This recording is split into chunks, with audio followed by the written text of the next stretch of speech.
The Riddle of the Frozen Phantom by Margaret Mahy. Read by James Saxton. Chapter 1. At the Very Back of the Drawer.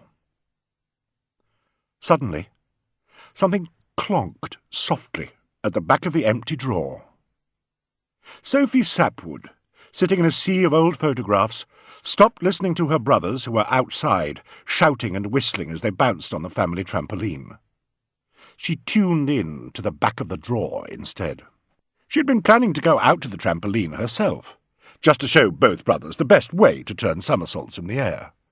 After all, she had already found what she had been searching for, photographs of their dead mother, which she had studied carefully. There was nothing left to look for. The drawer was completely empty. But it wasn't. It couldn't be. Somewhere at the very back of the drawer, somewhere behind that first empty openness, something had clonked softly. Sophie tugged at the drawer, trying to pull it right out, but it remained obstinately jammed halfway.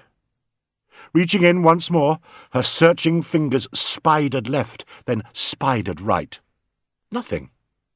But then, by flattening her arm, Sophie managed to reach just a little further, and her fingertips brushed something smooth. Whatever it was also icy cold, which was unexpected on such a warm morning. After all, here in New Zealand it was nearly midsummer, nearly Christmas. The night before, Sophie had dreamed about her mother. She had woken and lain in bed for a few minutes without actually opening her eyes, while she tried to work out if her mother had really looked like the mother in the dream. It had bothered Sophie to find that, though she could remember her mother's voice, though she could remember the songs she had sung and her way of laughing, she was no longer sure about the colour of her hair or the shape of her nose. That was why she had sneaked upstairs, all on her own, to sort through the bottom drawer in an old forgotten chest of drawers, boxed in by family junk at the back of the upstairs spare room. This drawer was crammed with photographs, some of Sophie's mother, some of her big brother Edward and her little brother Hotspur, and some of Sophie herself. Most of the photographs, however, showed icebergs, distant mountains, and her father, the famous Antarctic explorer Bonniface Sapwood, proudly posing beside sledges, flags, and whole parties of penguins. There were even one or two photographs of the red-headed penguin expert Corona Wottley, who had been part of an exploring expedition Bonniface had organised several years ago. Sophie had patiently worked her way right through that jam-packed, higgledy-piggledy mishmash of Antarctic photographs, until she had entirely emptied the drawer, or at least she thought she had. Yet here she was, touching this clicking, cold shape, this whatever it was which must have been left and lost for years and years. Scrabbling busily, she got a grip on it. Gently, she drew it out into the light of day. Dangling from her dusty fingers was a yellowish-white pendant, a milky tear carved from a bone. Whalebone, perhaps, thought Sophie. It was threaded on a thin strip of leather, rather like a long bootlace. The greenish light, filtering through the ivy that half-covered the upstairs window, seemed to love this pendant, stroking it, then sinking into it. Sophie loved it too. Loved it so much that she immediately hung it around her neck and then, leaping across the room, stared at herself in the dusty mirror above the old dressing table. How strange! The pendant had changed her. She had suddenly become a girl with a secret. She touched it wonderingly. It must have been shut up in the drawer for years and years, and during that time no one had worn it or warmed it or wanted it. It's meant for me, thought Sophie. Even though Christmas was a whole 5 days away, she felt that the house had given her a sort of early Christmas present. It's meant for me, she repeated aloud, and nobody argued or contradicted her. However, just to be on the safe side, she slipped the pendant down under her T-shirt. For some reason she felt certain that, although it wanted to be worn, It also wanted to be hidden. Perhaps there was something it needed to hide from. As it slid down over her heart, stroking her warm skin, Sophie gasped, for it still felt as cold as— no, even colder than ice. She clapped both hands against her chest, as if she were in pain. But within a second or two the pendant began to feel a little less cold. Sophie's skin was working on it. "Aha! I'm the boss," thought Sophie, and began packing photographs back into the drawer, but neatly this time. She looked at the photographs of her mother all over again. We do look alike, she thought. That means she's still here, in a way. I'm watching the world for both of us. And this thought made her happy. She leapt up, made for the door, and pounded down the stairs on her way out to play with her brothers on the family trampoline. There was no way that Sophie could have known as she hopped from one step to another, with the pendant slowly warming up against her skin, that far away, in a lost part of the wild Antarctic coast, a pair of eyes that had been closed for a long, long time were opening. Someone who had not moved for the last 70 years, had begun to stir. Chapter 2. A Strange Awakening. "Cold," that someone muttered, hugging himself. "I'm so cold." Although he was in a cold place, it wasn't the cold around him he was feeling. The cold about which he was complaining seemed to be welling out of his very heart. At first, that was the only thing he really knew. He certainly wasn't sure who he was, or even what he was, though a lot of people feel like this when they wake from deep sleep. He struggled to open his eyes properly, and at long last he did open them, looking out into a deep and ancient darkness stained with strange blue light. When he turned his head, this light turned too, as if it were somehow watching him. And Horakapochkin! What was that directly above him? Long teeth, preparing to bite him in two? The fangs of a ferocious beast? Frozen with cold, frozen with terror, the waking man thought. But is the world freezing me, or am I freezing the world? But the faint blue light seemed to be soaking into those teeth. Of course, they were not really teeth. They were icicles. The man took a deep breath. "Who am I?" he asked aloud. "Where am I? What am I doing here? And why?" He shook some of these questions out of his spinning head. "Pull yourself together," he told himself sternly. "One thing at a time. Now, who am I? I am... "The captain," said a voice in his head. His own voice. "You are the captain." "Right," he said aloud. "I remember now. I am the captain. Well, if I'm the captain, I should be up and doing, not lying around in the dark." And, flattening himself, he began sliding out from under those glassy teeth. To his amazement, he felt, as he wriggled and slid, that he was much lighter than he had somehow imagined he would be. Indeed, it was as if he weighed nothing at all. This unexpected lightness unbalanced him. He wobbled. He swung one arm into the air.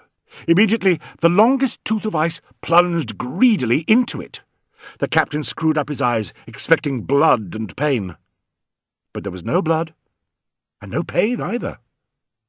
He lowered his arm, and the glassy tooth slid out of it without leaving a single mark even on the sleeve of his heavy jacket. Flattening himself once more, he wriggled out from under the toothy icicles, swung his legs sideways, stood up carefully, and looked out into the darkness. The strange blue glow was slowly eating into the shadows around him. It seemed to be coming from him, seeping out of the folds and wrinkles of his clothes. And suddenly, the captain knew exactly where he was. He had been lying on his very own bunk, in his very own cabin, on his very own ship, the gallant Riddle.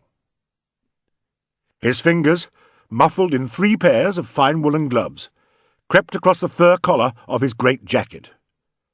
Horaka-Pochkin! His ears had disappeared. But then he realized he was wearing his balaclava and 2 knitted hats, and that his ears were tucked quite safely beneath them. He fingered the high collar of his natural wool jersey, and below that his shirt, the top of his long johns, and then not just 1 but 3 layers of underwear. He was searching for his whalebone good luck charm, a charm he had carved and polished himself during his very first Antarctic winter night, back before he rose to the rank of captain. He had shared many adventures with that charm, and believed it had carried him safely through many dangers. "Where's my pendant?" he asked aloud. The sound of his own echoing voice frightened him. "Hang on, you're going too fast," he told himself in a stern whisper. "Begin again. Now, I'm the captain, right? I'm in my cabin, right? There's my captain's desk. Oh, what's that lumpy thing sitting on it? Oh, it must be the ship's logbook. But what's happened to it? Oh, I see. It's covered with ice, and it's very thick ice. I must have been asleep for ages." He puzzled for a moment, and then shrugged and went on. "Never mind. What really matters is that my memory is rushing back safe and sound from wherever it has been." But this was where the captain's memory stopped rushing back. He found he had absolutely no idea of where in the Antarctic the Riddle might happen to be. "Look around," he told himself steadily. "Work it out." So he peered this way and that into the gloom, noticing there was ice underfoot and ice overhead, and at last he stood up and made for the cabin door, which he tried to open. The bluish light moved with him, but the door was iced shut. Why, he could not even turn the door handle. The captain pushed hard. Nothing moved. He put his shoulder to the door and tried to jolt it open with good old-fashioned sailor power. Almost at once, he found himself standing on the other side of the door, looking back at it in surprise. Had it opened? No. Somehow he seemed to have gone straight through it, ice and all. Odd. Very odd. He thumped it experimentally. Bang! It seemed quite solid. He thumped harder, and this time his hand sank deep into the ice and wood. The captain pulled his hand free and frowned down at his faintly glowing, gloved fingers. He shrugged. "Perhaps all doors are like that," he murmured, though deep down he knew they weren't. "I might have forgotten," though deep down he knew he hadn't. "I've been fast asleep, and now it's taking me a minute or 2 to remember the way things ought to be." Ahead he saw faint bluish light coming down the companionway. Where were his officers? Where was his crew? Above all, where was his old friend, the first mate, Escher Black? There wasn't even the smallest cabin boy in sight. "All hands aft!" he shouted, just in case, but no one joined in with a cheery, "Aye, aye, sir." He tried again. "Escher! Escher Black! Heave to, Escher!" Silence. "I've lost my pendant, and I've lost my memory. I've lost my ship's crew, and I've lost my best friend," he said to himself, climbing the companionway. "Something terrible must have happened, for Escher Black would never desert me. But I mustn't waste time worrying. I must remember now. Oh, why does the Riddle look so strange? I do know ships don't usually look like this. It really is a riddle." For the ship seemed hung about with frozen sails and veils of ice. Ice curved all the way around the Riddle. Ice arched over it, masts and all. "I'm in a cave," thought the captain, looking high, looking low as he worked things out. So he was. The cave was dim, but not quite dark. Light, rather like the light that was still seeping out of the captain himself, was finding its way through cracks and twisting shafts in the white, glittering roof. It was beautiful, but very puzzling. A slanting bridge, swollen with ice, connected the icy ship to the frozen land. That must be the gangplank, thought the captain. I'll just slither down it, walk off a little way and look back at the Riddle. If I put a bit of distance between me and the ship, if I look back at it, I might get some clues. But he couldn't walk down that gangplank. It wasn't just the iciness of it. He couldn't so much as set foot on it. Whenever he tried, the air seemed to thicken and freeze in front of him. Try as he might, he could not take a single step away from the Riddle. Suddenly, the captain understood. He wasn't an ordinary captain any more. He was a ghost captain, a phantom, a spook. He wasn't living on the Riddle, wherever it might happen to be. He was haunting it. He must be dead. Just for a moment, the captain was terrified. "Help!" he cried aloud. His ghost voice sprang away from him like a salt sea breeze. It swirled around the cave, then shot off towards the bright outside world. "Help! Help! Help!" the captain cried 3 times. "Help! Help! Help!" went the echoes, on and on, up into the overhead tunnels through which the light was seeping into the cave, and out into the unknown space beyond. The captain heard his own echoes fly outwards and upwards, but there was no reply. He was all alone, haunting a lost ship in an unknown cave, somewhere in a desert of ice. He would have wept with despair if he hadn't been the ghost of a particularly brave man. What he did not know was that his 3 cries for help were already flying at great speed through the outside world, every one of them determined to find the right listener. Chapter 3. The First Listener. "Help!" went the captain's first call. If an ordinary person had shouted, "Help!" the cry would have dissolved into the Antarctic air. But the captain had called out in a ghost voice. His first cry flew like a stormy petrel across the islands and salt seas of the great southern ocean. It flew above schools of whales and across the secret airy routes of the wandering albatross until it came to New Zealand, a country made up of islands jam-packed with possible listeners. Most ears are closed to a ghost cry. All the same, some ghost cries can be very persistent. This one searched for a special ear, an ear that would welcome it and invite it in, and at last it found one. It curled its way through the caves and tunnels of this ear, and into the sleeper's dreams. "Help!" The explorer Corona Wottley sat up in bed, running her long fingers through her carroty curls as she did so. "That's funny," she cried aloud. "That's very strange. Was that someone calling for help?" Her head was swimming with visions of ice and snow. "Albino penguins!" she exclaimed.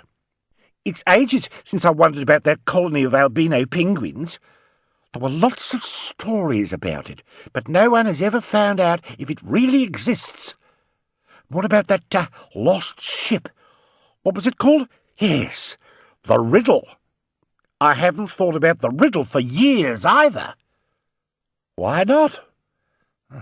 "Bonniface Sapwood may have given up searching for it, the great big wimp, but that doesn't mean everyone else has to give up. If I set out now, immediately, if not sooner, and if I am strong and brave and determined, I might be the explorer who finds the Riddle. And I could look for the albino penguins at the same time.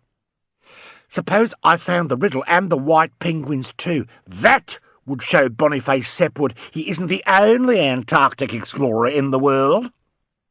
She leapt out of bed and began to do a few warming-up exercises to get herself fit for the Antarctic, where warming-up exercises are particularly important. Chapter 4. The Second Cry for Help. Help! The second ghost cry flew over the great southern ocean just as the first had done, and found the same country made up of islands. And at last the second cry found an ear that had been waiting for just such a cry, without quite knowing what it was waiting for. While the beautiful explorer, Corona Wottley, was beginning her exercises, an eye was opening in a mansion high on a hill in the middle of the business area of a great city. An eye so dark with black thoughts and wickedness, you couldn't tell where the iris left off and the peering pupil began. That eye stared up at a ceiling painted white, white as paper, white as snow, a ceiling that glittered from time to time with sharp little rainbows. Then on the other side of the long nose, a second black eye opened too, and these two eyes stared up at the points of rainbow glitter, a little sleepily at first, but then sharply, and, within a second, more sharply still. Below those eyes, below the nose, there was a movement. A mouth began curving in a long, thin smile. A smile so cruel and greedy that it couldn't really count as a smile, even if it did turn up at the ends. The owner of that smile sat up in bed. He was wearing black pyjamas with diamond buttons. His sheets were made of black silk. His blankets were spun from the finest black wool, and his quilt was made from the skins of rare coal-black foxes. And though the ceiling was so white and glittering, the walls of his bedroom were made out of polished ebony. So he was cuddled and contained by darkness. Directly opposite the end of his bed, a huge framed map hung on the wall, and any explorer worth his salt would have been able to tell at a casual glance that it was the map of the Antarctic. "The riddle," the man in black pyjamas murmured to himself. "Why haven't I thought of the riddle for such a long time? I suppose with all those diamonds Granddaddy stole, and which came to me when he died, I haven't really needed to remember it. But that cry I just dreamed, that cry of help, has reminded me all over again. Of course, I've still got plenty of those diamonds left over." Here he looked up at his glittering ceiling. "But a man can always do with more. Besides, Granddaddy may not have brought them all back with him, and if he didn't, it's my sacred duty to search for any that he might have left behind him. Yes, the riddle must be found. It will be found. But who can I get to find it for me? Because a delicate man like me can't go turning the Antarctic upside down. A man like me needs someone else to do all the actual searching. I hate walking in snow. Now who? Ha-ha! I have it. Bonniface Sapwood, just the man. Now that I've remembered the riddle, Bonniface Sapwood must be made to think about it all over again. He's been going after those wretched children of his for long enough.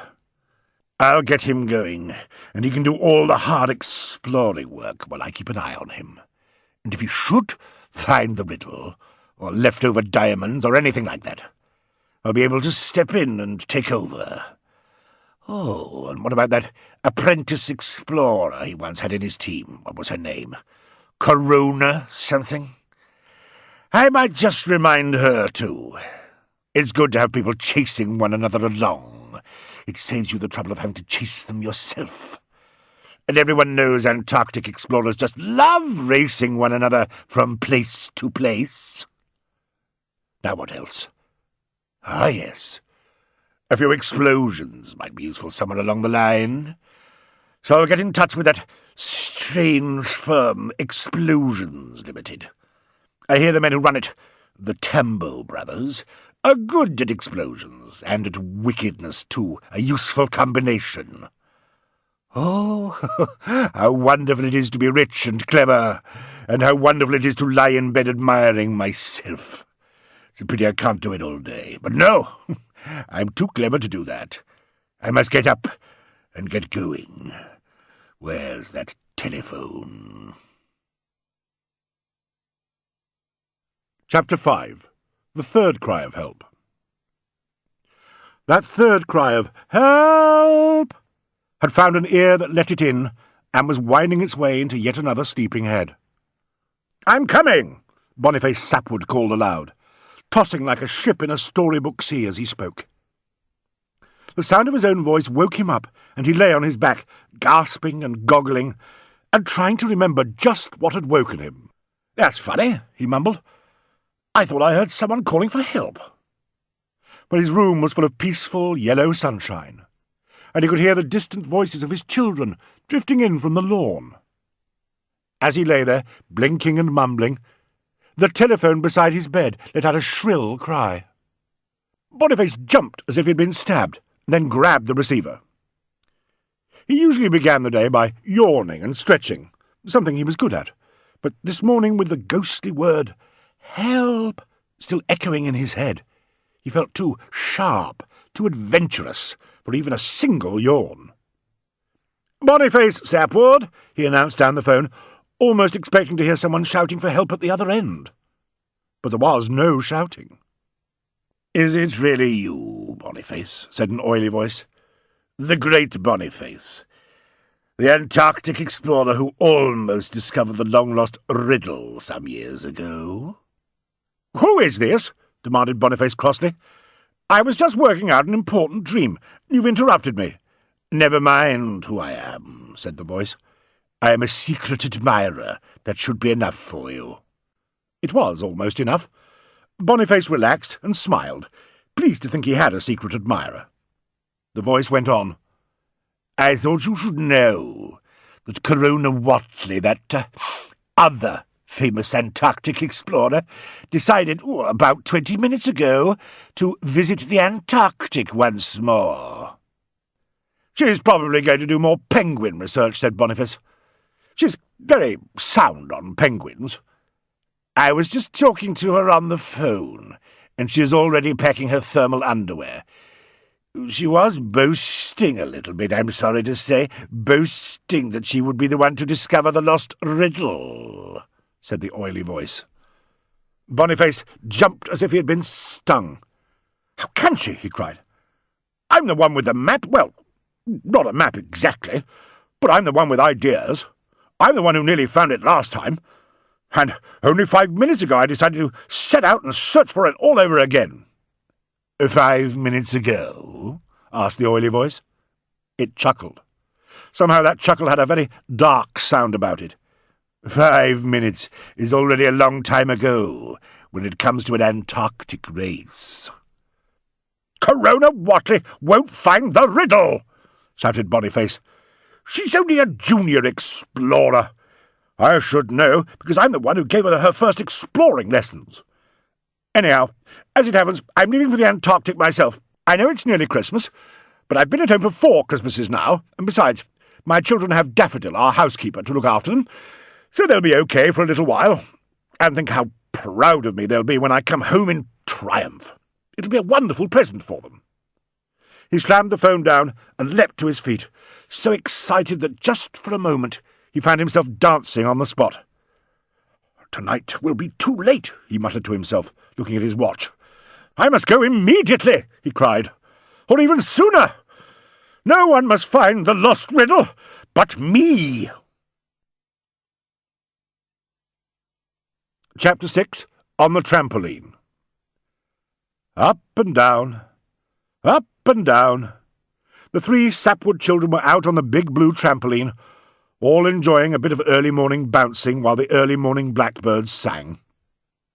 They were having fun. As usual, Edward and Sophie were trying to outbounce one another. Edward zoomed up, turning a somersault as he did so, and feeling like a spaceman on a low-gravity planet. It seemed like practice for space travel, and Edward longed to be a space traveller. In fact, he was writing a science fiction novel just to go on with, and felt that bouncing on the trampoline was good practice for science fiction as well as space travel. As Edward zoomed up, Sophie was zapping down. Boing! She hit the trampoline. Up she went, high into the air, while Edward zapped down. It was all zap and zoom, with Sophie and Edward. Meanwhile, to one side of the big blue trampoline, Hotspur did a few little kid bum bounces. He was a beautiful child, everyone said so, with black curls and long black lashes fringing big blue eyes. But he was slightly strange as well. He was 4 years old, but had never said a word that anyone could understand. Mind you, he had plenty to say, but he sang and squawked and quacked and crowed and cawed and cooed and clucked and cackled. The trees close to the trampoline were crowded with sparrows and blackbirds, all listening intently to Hotspur whistling and chirping as he did his bum bounces. Higher, higher, higher went Edward. Higher went Sophie. Higher, and then higher still. It felt wonderful. "I'm going into orbit!" cried Edward, turning his usual somersault at the top of his bounce, then diving down again. He was longing to take notes for his science fiction adventure book, but it is hard to take notes when you're actually bouncing. It would be too easy to stick a pen in your eye. "I can see Daffodil cooking breakfast," Sophie sang, shooting up past him. "I almost looked in at Dad's bedroom window that time," Edward boasted a moment later. "And I am looking through Dad's bedroom window," Sophie shouted another moment later. "He's on the phone." They kept on shouting cheerfully to one another as they zapped and zoomed. "He's just slammed the phone down," cried Edward. "Looking excited," screamed Sophie. "Rushing to the wardrobe," Edward. "Dragging out his explorer clothes," Sophie. "His explorer clothes and his brown suitcase," Edward exclaimed. "Wow!" "Uh-oh!" Sophie and Edward groaned in chorus as they accidentally bounced on top of one another. This means trouble. But it wasn't their collision they were groaning about. Off to one side, Hotspur whistled in apprehension, and every bird in every nearby tree joined in too. Chapter 7. Muckluck Kissing. Boniface was packing quickly. Explorers are good packers. Quickly, he packed 7 pairs of underpants, 1 pair for each day of the week. Quickly, he pulled on his favourite red thermal underwear, then lovingly folded his second-best blue thermal underwear and pushed it in beside his underpants. He packed his long johns, top and bottom, his second-best long johns, his woolen shirts, 1 red, 1 blue and 1 green, and his best explorer's padded waistcoat made of polypropylene. "I'll be cosy, I'll be clean, in my polypropylene," he sang as he folded this splendid garment. On top of his waistcoat, he packed woolen outer socks, vapour barrier liner socks, and a pair of thin polar fleeced socks to go inside the other 2. He packed sweaters, a fleecy inner jacket, an outer survival jacket, 3 balaclavas, and a neck gaiter, which covered the part of his neck where his collar left off and his balaclava began.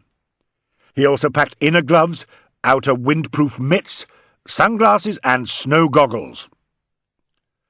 "But what about my feet?" he cried aloud, and began a feverish search, tossing mere sandals and sneakers left and right in his desperation. "Where are my fleecy salopettes? Where are my mucklucks?" Shoes flew out behind him in all directions. "Ha-ha!" he cried in rapture a mere moment later. "Mucklucks! My mucklucks! Marvellous!" Soaring up from the trampoline, and looking through the window yet again, Sophie saw her father hugging 2 tall, tough, hard and heavy, laced-up bright blue boots, especially made for walking in snow. She saw him plant smacking kisses on either shiny toe. "Dad's kissing his mucklucks," she cried as she plunged back to the trampoline. "Uh-oh!" cried Edward, shooting up to see for himself. "Muckluck kissing means trouble. Not just ordinary trouble, either. Muckluck kissing means real trouble." Little Hotspur gave the cry of a particularly worried thrush. But then all three children fell down and began rolling around on the trampoline, giggling their heads off. Something exciting was about to happen, and naturally, they loved excitement. Chapter 8. 2 Different Careers. Bonniface Sapwood grabbed his passport, some spare money and his notebook, along with various lists and maps, which he then packed safely. He unlocked the safe in the corner of his room and took out a covered green folder filled with maps and pages covered with scribbles and question marks. "Ready to go," he cried happily, and danced downstairs. Sophie and Edward were trying to tell little Hotspur what was going on. It was hard to know if he could understand them, but they told him just the same. "Dad's packed his terminal underwear," cried Sophie. "Thermal, not terminal," Edward said. "Gets it right." "Terminal means the end of something, and it might be the end of Dad," argued Sophie. "It nearly was last time." Hotspur crowed like a rooster. Rooster voices answered him from backyards all over the city. "Hey, what will Daffodil say?" asked Edward, beginning to bounce again. "You already know what she'll say," cried Sophie. "Who's going to look after the kids?" the two of them cried together, and they began laughing again. Only Hotspur looked uncertain. "Don't worry, Hotspur," Sophie declared. "We'll look after ourselves." "We always do," agreed Edward. "We've had to, haven't we? I mean, Dad's done his best, but we're the clever ones." And he began bouncing, high, high, maybe higher than he'd ever bounced before. "Edward's going into orbit," shouted Sophie, looking up at him in admiration. "He's a distant planet." Inside the house, Bonniface Sapwood, faithful brown suitcase in hand, came thundering downstairs in his mucklucks. "What's for breakfast?" he cried joyously. But his housekeeper Daffodil was standing at the door with her own suitcase, a pink one, packed and bulging beside her. They stared at each other in horror. "Where do you think you're going?" they cried together, pointing at one another's suitcases. "I'm an explorer, remember?" Bonniface declared. "I'm going to find the riddle. That's always been my dream." "But I've got a chance of dancing in a Christmas ballet," Daffodil declared right back at him. "And that's always been my dream. I've been practicing for weeks." "Who's going to look after the kids?" they shouted simultaneously, glaring across the kitchen at each other. Out on the trampoline, Edward, Sophie and Hotspur were listening, rolling on the trampoline, and laughing crazily. "They are your kids," said Daffodil at last. "But listen," begged Bonniface. "I've just had a new theory about where we might find the wreck of the Riddle. Daffodil, I must find that lost ship before anyone else does." "It's just an old ship," said Daffodil. "It probably won't ever sail again." "It's the Riddle!" yelled Bonniface. "The first mate, Escher Black, led the crew to safety after the ice closed in on it, but that's only part of the story. If I find the riddle, I'll find the ship's logbook, and then I'll know exactly what happened and why. I'll write a book about it all. It'll be a bestseller, and someone is bound to make a film of it. Maybe even a ballet. A muckluck ballet." "Listen," said Daffodil. "I told you when I came to work here that I'd have to go when I had a chance to dance. I thought you understood. Well, you said you did. But I've already packed my thermal underwear and my best polypropylene waistcoat," said Bonniface. "Be reasonable." "And I have packed my tights and my tutu," said Daffodil. She leapt to straighten the curtain at the kitchen window, a leap so graceful that Bonniface was distracted by her footwork and failed to see the expression of great cunning which crossed her face. "Oh, well, perhaps I will be reasonable," she cooed, turning round again. "Eat up your fried egg, and we'll argue about it later." The fried egg certainly smelled good. But out on the trampoline, Edward, Sophie, and even Hotspur had all seen that expression of cunning cross Daffodil's face. "Shall we tell?" asked Sophie, while Hotspur twittered like a fantail. Fantails came out of the garden trees and twittered back at him. "Let's just see what happens next," said Edward. "That's what you do in stories. I might take a few notes." A writer never knows just what is going to turn out to be useful. Chapter 9. The Treachery of a Housekeeper. What happened next in this particular story was that their housekeeper sneaked out of the back door. She ran over to the trampoline, holding a finger across her lips. Then she took the finger away and kissed Edward, Sophie, and Hotspur, but very quietly. She usually gave them great smacking musical kisses, like cymbals being flicked together. Then she vaulted lightly over the garden wall with the grace of a trained ballet dancer, and slid into her car, a red Snifitsu, which was parked in front of the garage. Gently and silently, she put it into reverse. Gently and silently, she took off the handbrake and coasted down the sloping drive. When she hit the main road, after looking carefully both ways, she took off like a rocket. 3 minutes later, Bonniface called out, asking where the tomato sauce was. 4 minutes later, he got up and began to search the house for tomato sauce, calling Daffodil's name as he did so. His voice echoed in empty rooms. 5 minutes later, a howl of fury and anguish rang out in the Sapwood kitchen. Chapter 10. A startling idea for a devoted father. "How could she do this to me?" Boniface complained bitterly. He mopped up the last of his egg with the last of his toast. Toast he had been forced to make himself. "It's nearly Christmas," said Sophie, for the children had come in from the trampoline to comfort their father.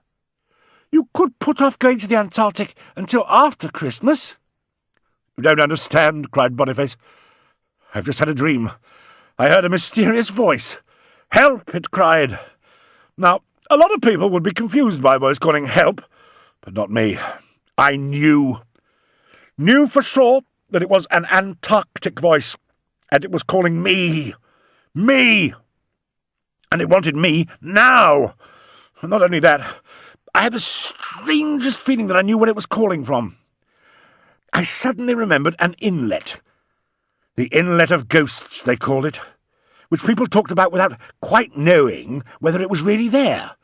And I woke up with a sudden new theory about where I might find the riddle, so—" "You'll have to take us with you," interrupted Edward.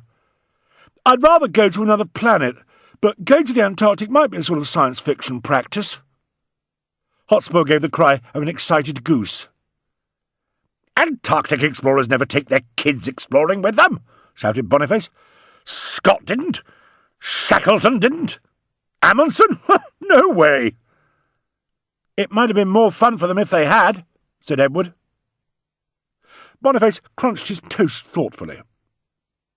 Slowly his expression changed, till suddenly he thumped the kitchen table with his clenched fist. He thumped it so hard that the bottle of tomato sauce leapt high in the air.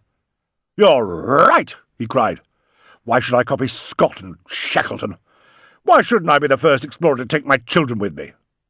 I want to look after you kids. I long to try out my new riddle theory. And I absolutely need to answer that cry of help. I'll do all three things at once. It's settled. We'll all go south." "Hooray!" shouted Edward and Sophie, while Hotspur chortled like a happy magpie. "We'll pack at once." "You will need thermal underwear," their father shouted after them.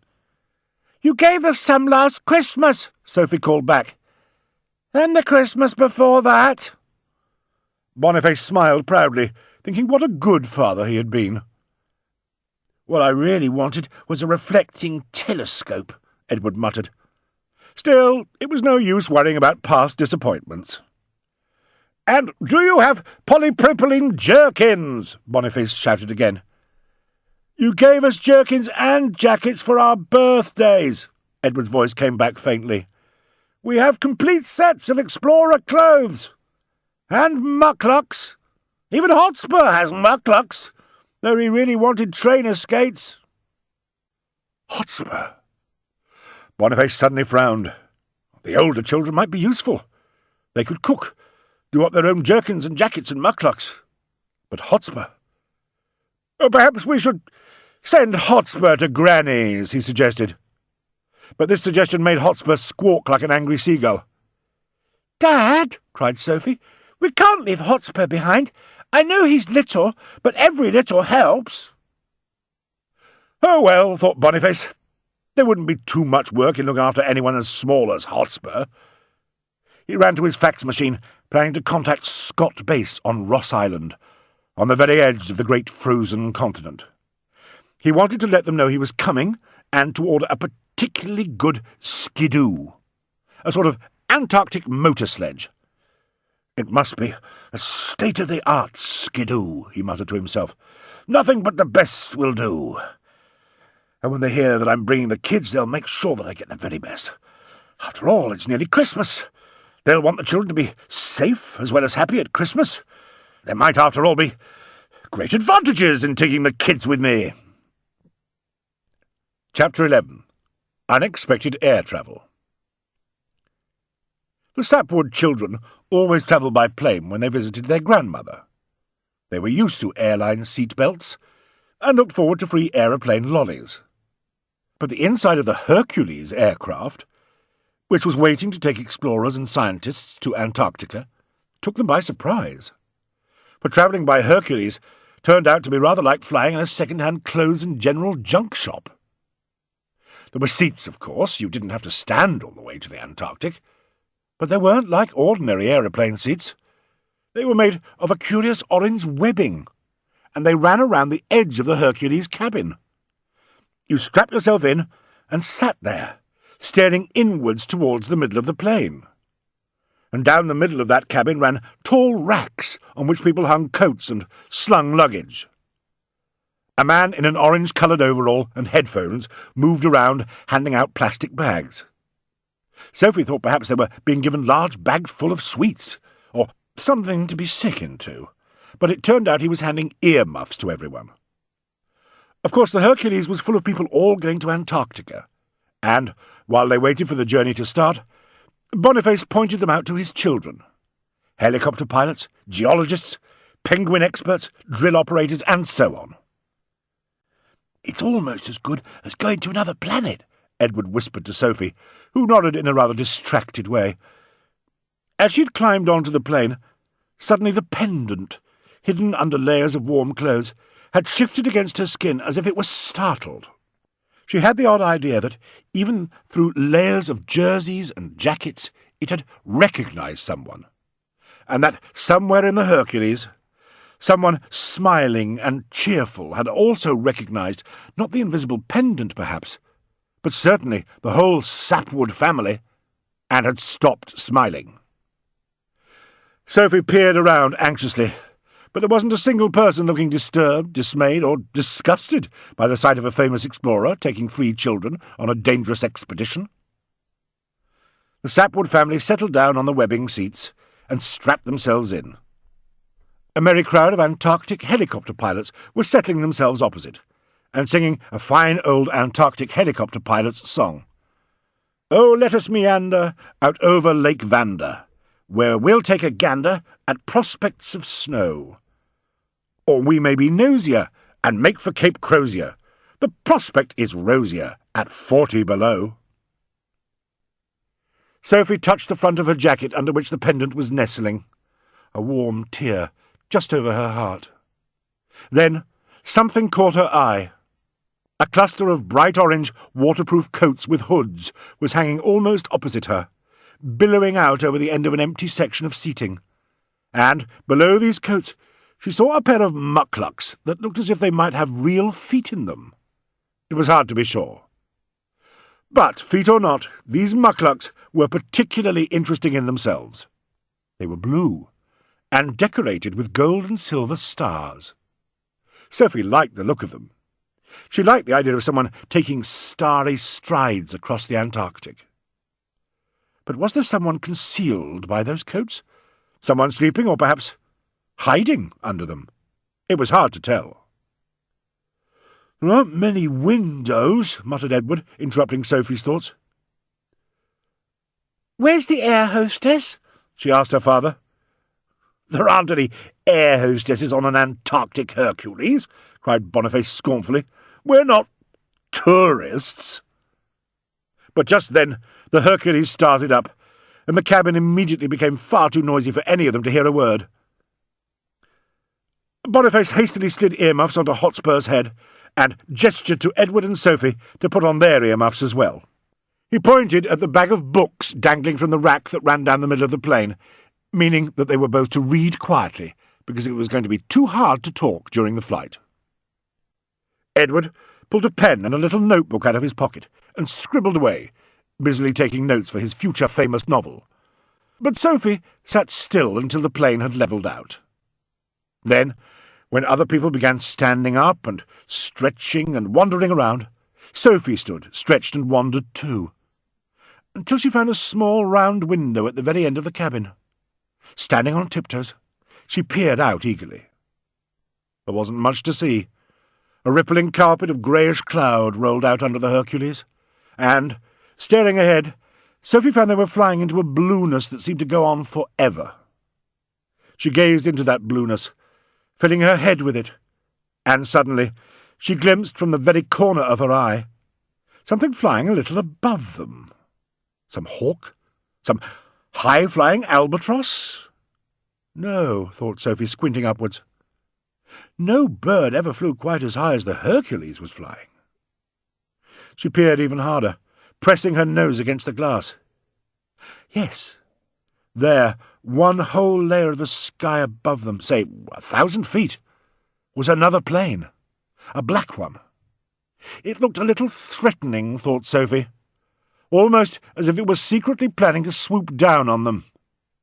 But the Hercules flew steadily onwards, and Sophie soon lost sight of the black plane altogether.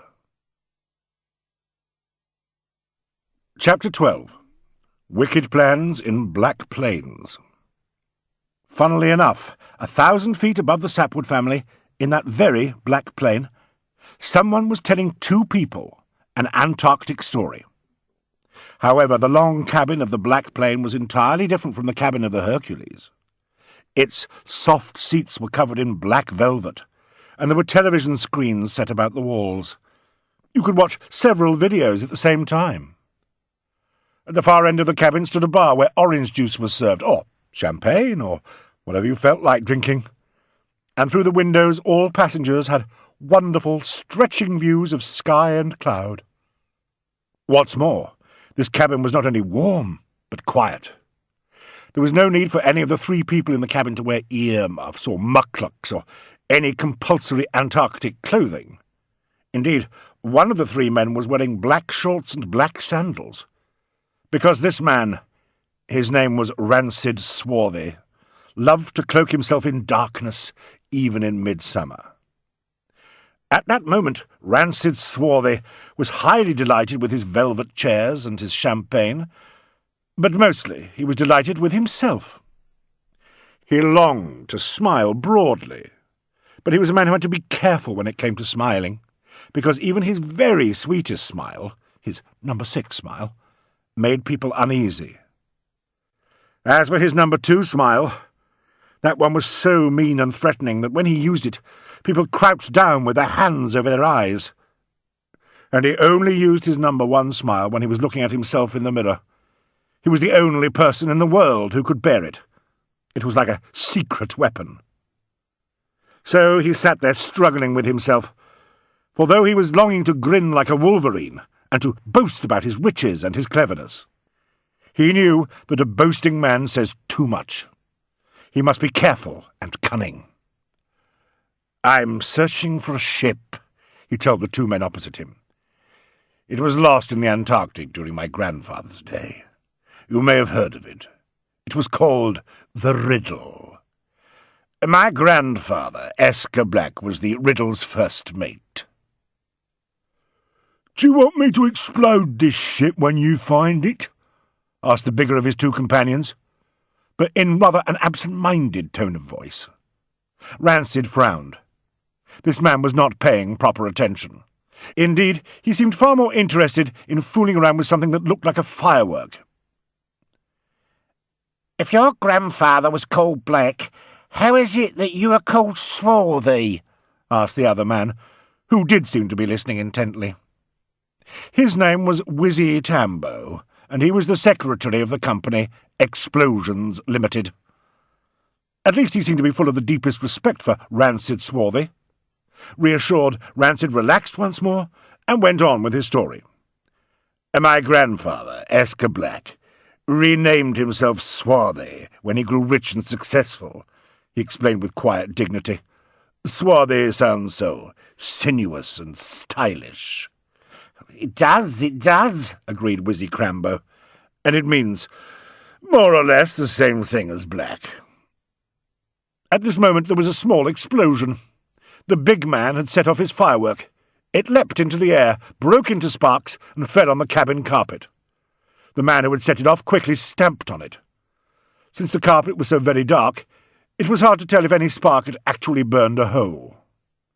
Then the firework man looked over at Rancid Swarthy and grinned. "Just practising," he said. Rancid smiled back at him. He used a number 3 smile, one that usually frightened people and made them quiet and obedient. But it seemed to have no effect on that third man, who swelled up in his black velvet chair, looking extremely pleased with himself. This big man was Wizzy Tambo's brother, Crambo Tambo, his little brother, which was a bit of a joke since he was actually twice as big as Wizzy. "This is not the time for explosions," said Rancid Swarthy, speaking very quietly, but managing to sound fearsome. He was highly pleased with his own terrorizing skill, but to his surprise Crambo answered back. "Any time is the time for an explosion," he declared. Rancid could hardly believe it. Crambo was close to contradicting him. "And just being honest, sir," Wizzy put in quickly, "you have brought us along because you do want us to blow someone up, don't you? I mean, my brother and I are Explosions Limited." "Huge explosions are our specialty," added Crambo in a pious voice. "Dangerous work. We must practice constantly." "But not up here," said Rancid. "It's such a long way to fall." "This Escher Black, your noble ancestor who changed his name, was he the one who made the family fortune?" Wizzy asked, snatching up his glass and slurping his champagne. "He started it off," admitted Rancid Swarthy slowly, wondering just for a moment if he had done the right thing in employing Explosions Limited. But of course he had. He was not a man who made mistakes.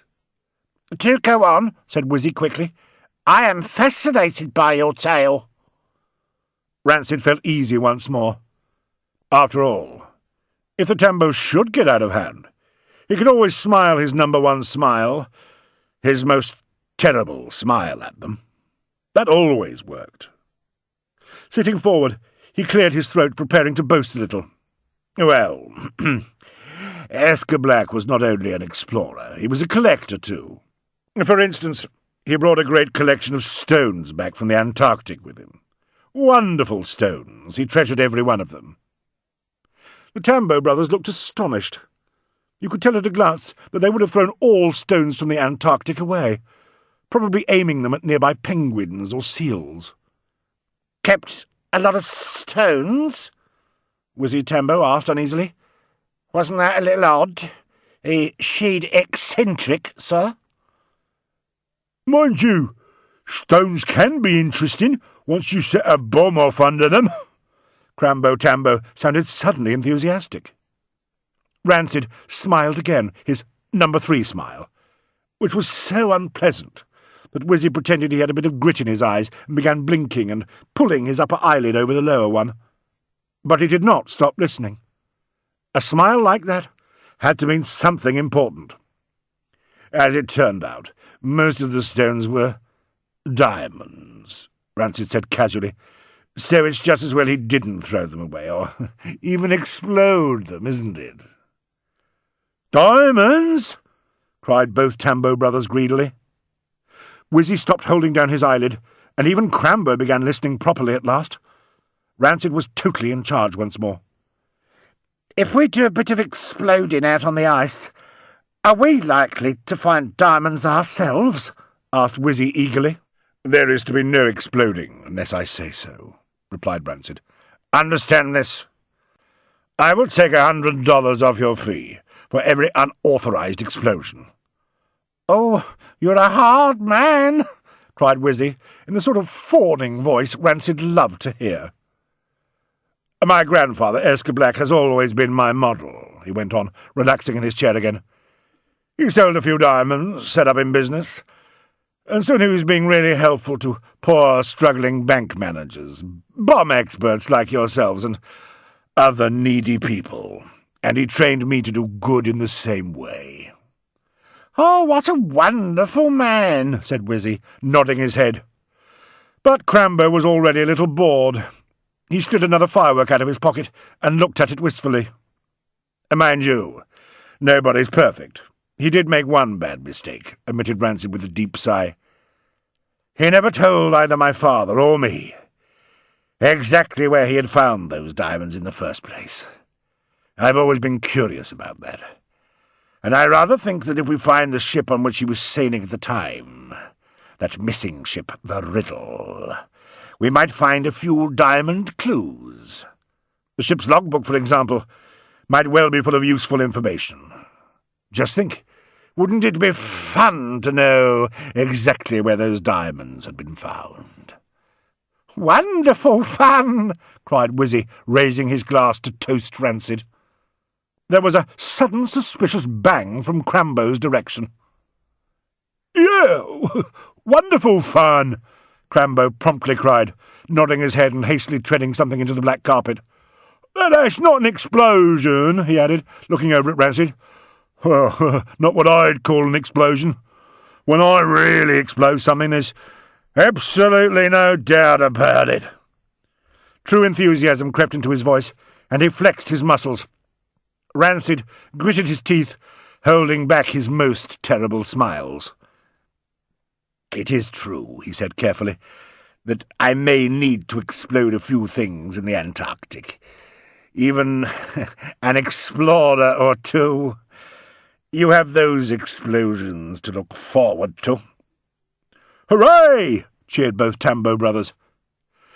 But Crambo actually went on thinking, something that didn't happen very often.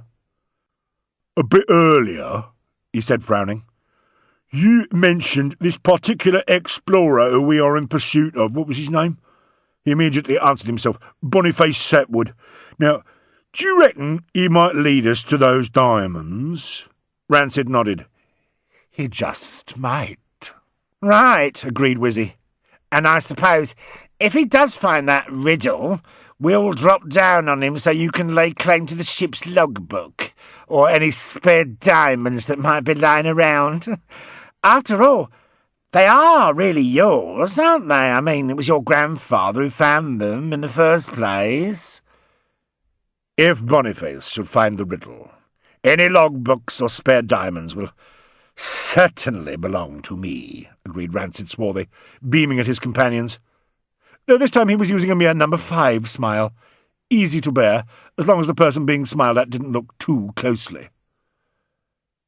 "But what if he argues? I read somewhere that Antarctic explorers can be very quarrelsome," said Crambo, absent-mindedly bending his silver spoon into a horseshoe shape. Rancid's number 5 smile changed to a number 3. Wizzy quickly looked out of the window, but Crambo took no notice at all. "Bonniface Sapwood has his children with him," Rancid sighed. "He wouldn't want to see his children exploded, would he? Even if he is silly enough to argue with us. I'm sure he won't argue for long." "We can always explode them after he's passed the logbook over," said Crambo. "I'm glad we understand one another," said Rancid. He lay back in his black chair, in which parts of him became almost invisible. Lounging there, he looked entirely at ease with himself. Yet, secretly, something was troubling him. Why was it that Crambo Tambo had seemed to take no notice of his wicked smiles? That was bothersome. I might be forced to use my number 1 smile on Crambo, thought Rancid. That will certainly pull him into line. Then, as Rancid lay there brooding, a spark, just a little one, leapt from between Crambo's hands. There was a crack like a whip, and for the 3rd time Crambo quickly wiped his foot over something smouldering in the black carpet. Rancid took a breath and began a number 1 smile as he turned towards Crambo. However, he was interrupted. "Look!" cried Wizzy quickly. "There on the horizon! Land ho! Do you see it, sir? The Antarctic is in sight." Chapter 13. Getting There. "Land ho! The Antarctic is in sight!" Edward cried. And so it was. Little Hotspur must have heard the word land in his dreams, for he woke up and ran to join them at the round window. Edward lifted him up. Sophie pointed sideways, and Hotspur gave a strange whistling cry. "We've been travelling for hours and hours," exclaimed Sophie, "and it's still daylight." "Of course," Edward shouted back scornfully. "It's close to Christmas, isn't it? Midsummer in this part of the world. It's going to be daylight all the time in the Antarctic." "Oh, yes," nodded Sophie, suddenly remembering. Then her expression changed. "No, bedtime. Great." "Don't forget that Santa Claus only brings presents to sleeping people," yelled Edward. "Hey! We'd better get back and strap ourselves in before the plane lands." And, strapped into their windowless webbing seats, they landed safely. The plane thudded down softly, slid forward, and came at last to a standstill. As people leapt to their feet, struggling into their survival jackets and pulling hoods over heads, Boniface bounced up too, like a man who expects to be first off the plane. But then he realised that Hotspur would need help with his mucklucks and zippers, though he was doing very well for someone aged only 4. Boniface sighed a little impatiently, but he helped Hotspur just as a good father should, nobly allowing other people to climb down from the Hercules ahead of him. At last, hung all over with various bags and packs and carrying Hotspur, he followed Edward and Sophie down the steps to stand, at last, on Antarctic snow. Boniface took a breath of deep fulfilment.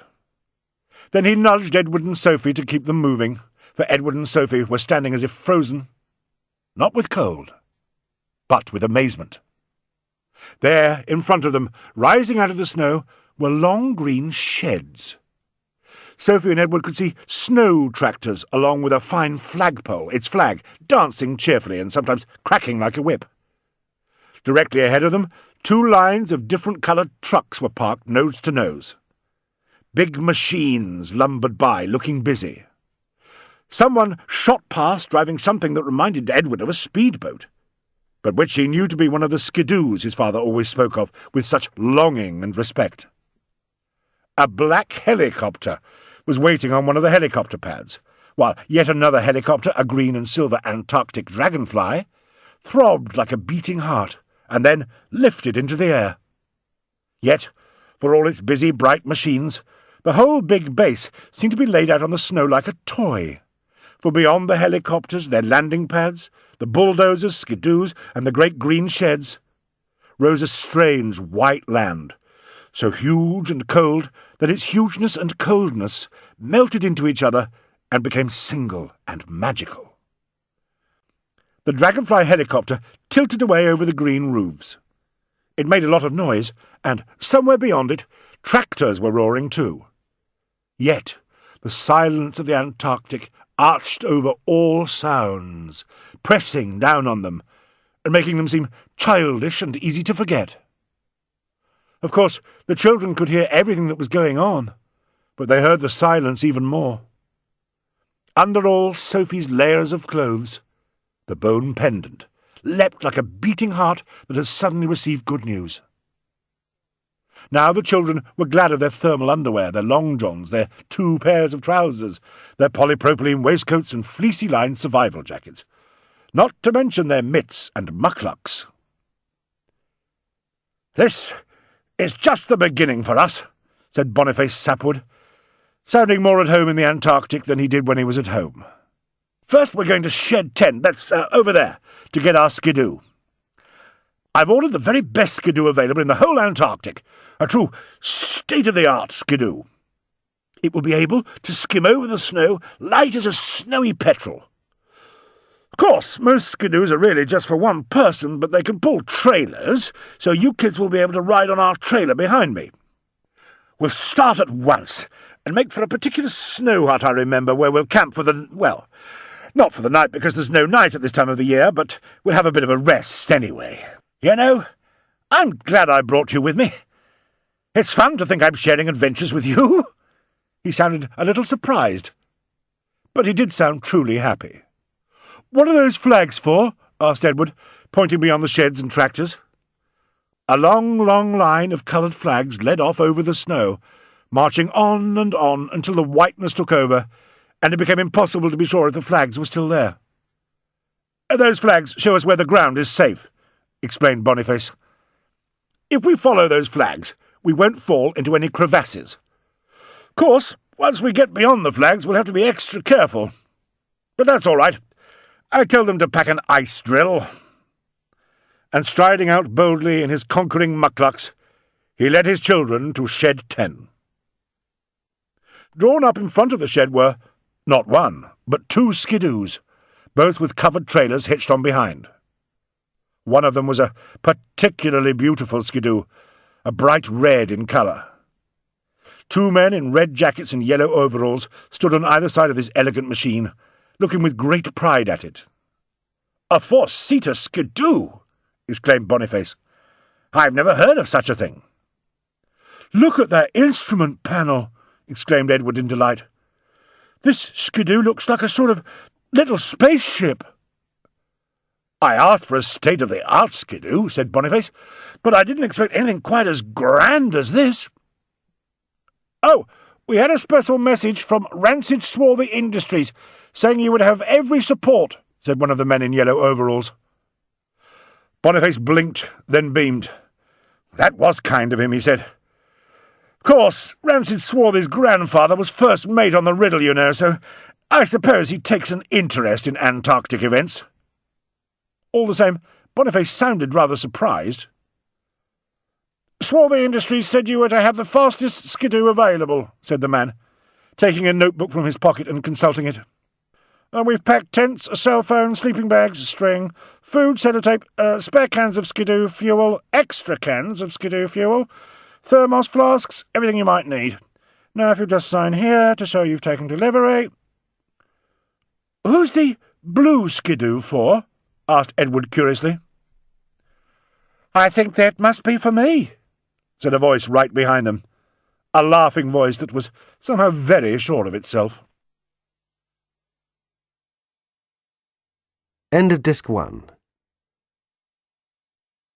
Disc 2. Chapter 14. A skidoo is stolen. At the sound of that voice, Boniface whirled around. A figure, zipped up to the ears in a blue jacket and blue trousers, was standing right behind him.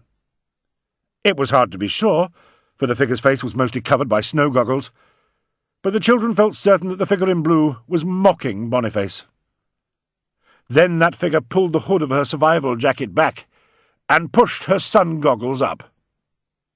Edward, Sophie and Hotspur all immediately recalled the many gold-framed photographs of their father's exploring team, which hung up and down the stairs at home. This explorer was in most of them.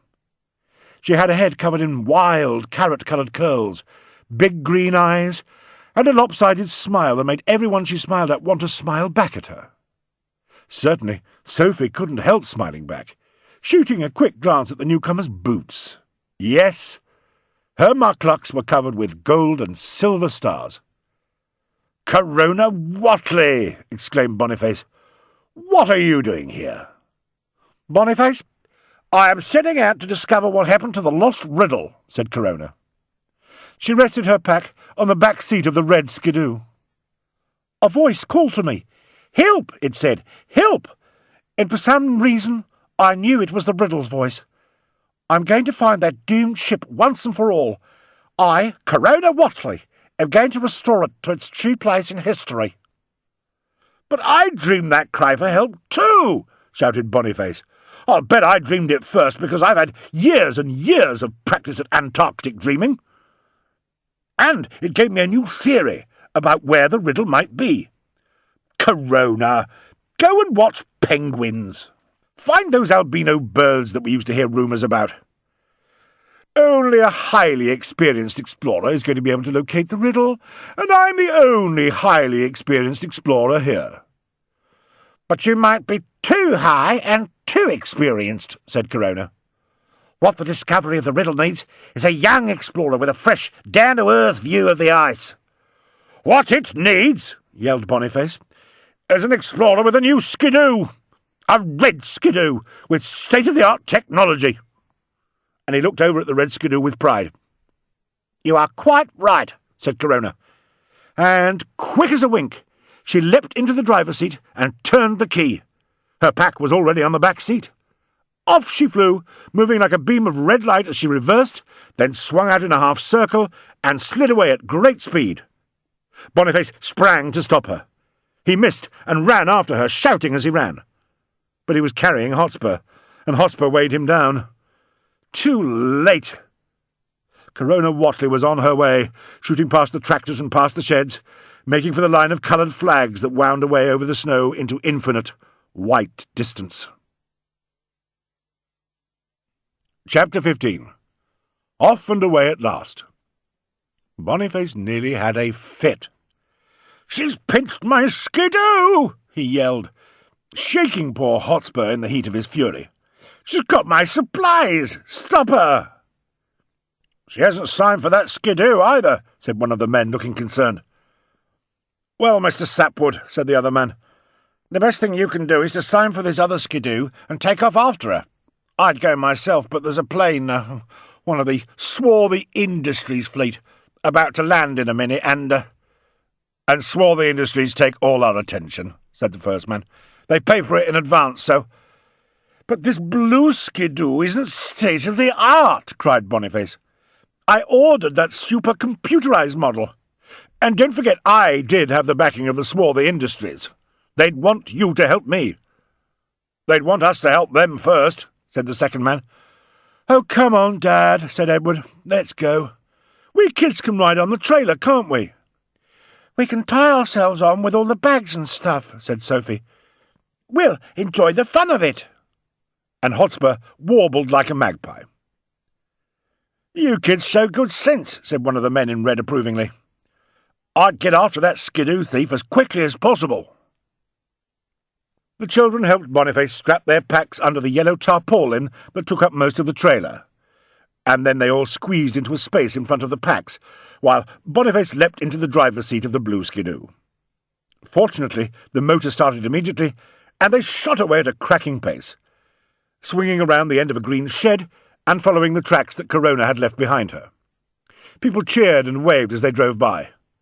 Within seconds, Boniface too was following the line of coloured flags. "Wow, great!" yelled Edward. "It's like being on a moon buggy!" But Boniface couldn't help frowning.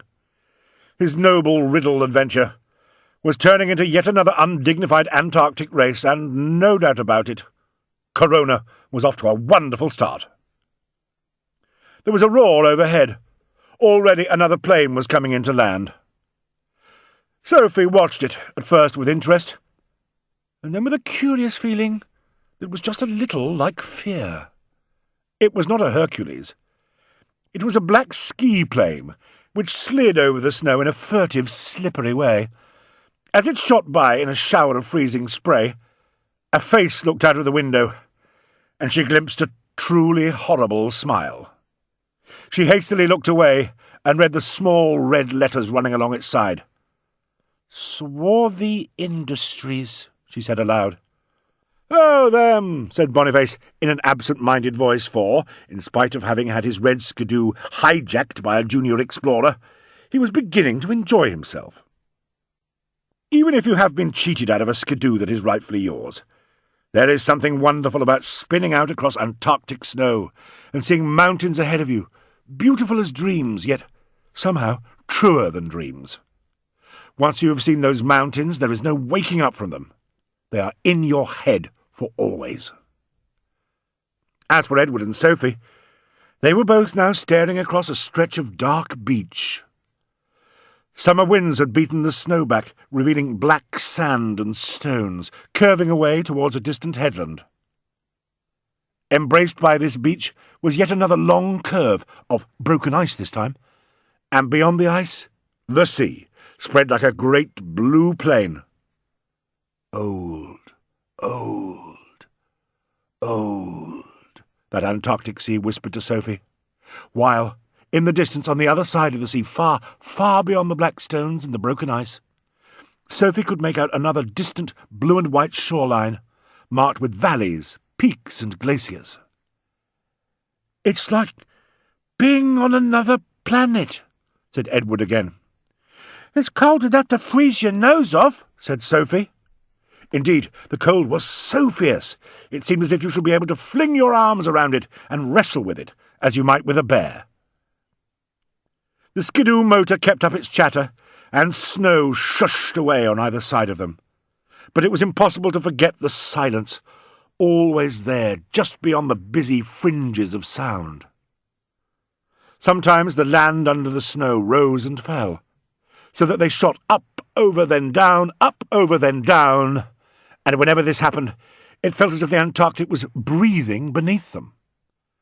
All three children yelled with pleasure, and Boniface cheered up even more. Sophie began to sing. "If you feel blue, get on your skidoo and swiffle your way through the snow. Skidare to be bold, even though it is cold. Skidon't let it lay you low. Skidaddle along, singing a song. Skidoodle what has to be done. Your heart will skidance at its fabulous chance, and skididdle-dee-dee at the fun." After she had sung this song twice, Edward was able to join in, while as for Hotspur, he sang like a lark, embroidering the edges of the song with a sort of whistling that has no beginning or end. After 10 verses, even Boniface joined in the carolling as they whisked along, singing their hearts out, but always knowing that the silence, which was waiting all around them, would win out in the end. "Dad, it is so beautiful," cried Sophie at last. And Boniface looked at her, smiling and surprised, as if she had just made him look at the Antarctic in a different way. "It is," he agreed. "It really is." Chapter 16. A Ghost with Problems. I must remember. On the Riddle, the ghost of Captain Cathcardo was standing as still as a frozen man. He had prowled around his ship many times by now, rather as if he were learning it by heart, and he was rather enjoying this patch of stillness, which made him feel as if he were actually part of his ship. All the same, there were plenty of things he was still wondering about, and parts of a ship don't usually wonder about anything. "I was a captain, and now I am a ghost," he repeated dreamily. "I have lost my pendant, and I can't leave the riddle. How did all this happen?" Captain Cathcardo found he couldn't remember anything useful. All the same, he could feel all sorts of things going on in his head. Coloured lines were winding and weaving in and out of each other. Look, there was a blue line, and he traced it with pleasure, because for some reason he felt as if it might be bringing him good luck. Not only that, the blue line seemed to be chasing after a carrot-coloured line, which, for some reason, reminded him of the days when he was a dashing young explorer, anxious to discover absolutely everything. But what about that black, skull-shaped smudge, which seemed to be chasing after both the blue and red lines, and snapping its teeth all the way? There was something about that smudge which made the captain's ghostly hair stand on end, and give off sparks of eerie alarm. The blue line The carroty one and the black skull-shaped patch all seemed to be swinging in his direction, acting out some sort of a story as they came towards him. But Captain Cathcardo couldn't quite make out what was happening in that story. Someone is coming my way, he thought. I do know that. It feels as if my pendant is coming back to me, and it looks as if someone else is following it. Why? It might be because of those diamonds. Diamonds! The captain was thunderstruck. He had remembered something new, and all without trying. He had found diamonds. He had climbed down, all on his own, into a pit of some kind. There had been water at the bottom of it, warm water. But here the captain hesitated, pulled a face, and then began pacing again. Because how could there possibly be warm water in the Antarctic, a place where whole oceans freeze over? Yet all the same, the water had been warm. He had definitely felt its warmth, even through his mucklucks. Captain Cathcardo clutched his poor head in dismay and rocked it from side to side.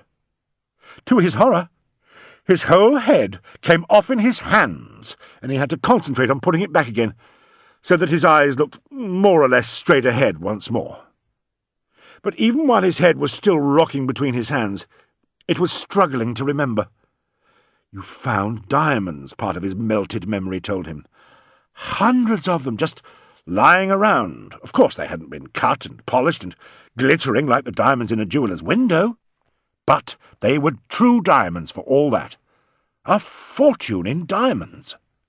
And the funny thing was, he thought, straightening his head just a little bit more, he hadn't been looking for diamonds.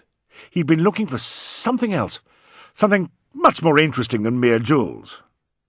Captain Cathcardo's face suddenly brightened, and his bluish light brightened too. Of course!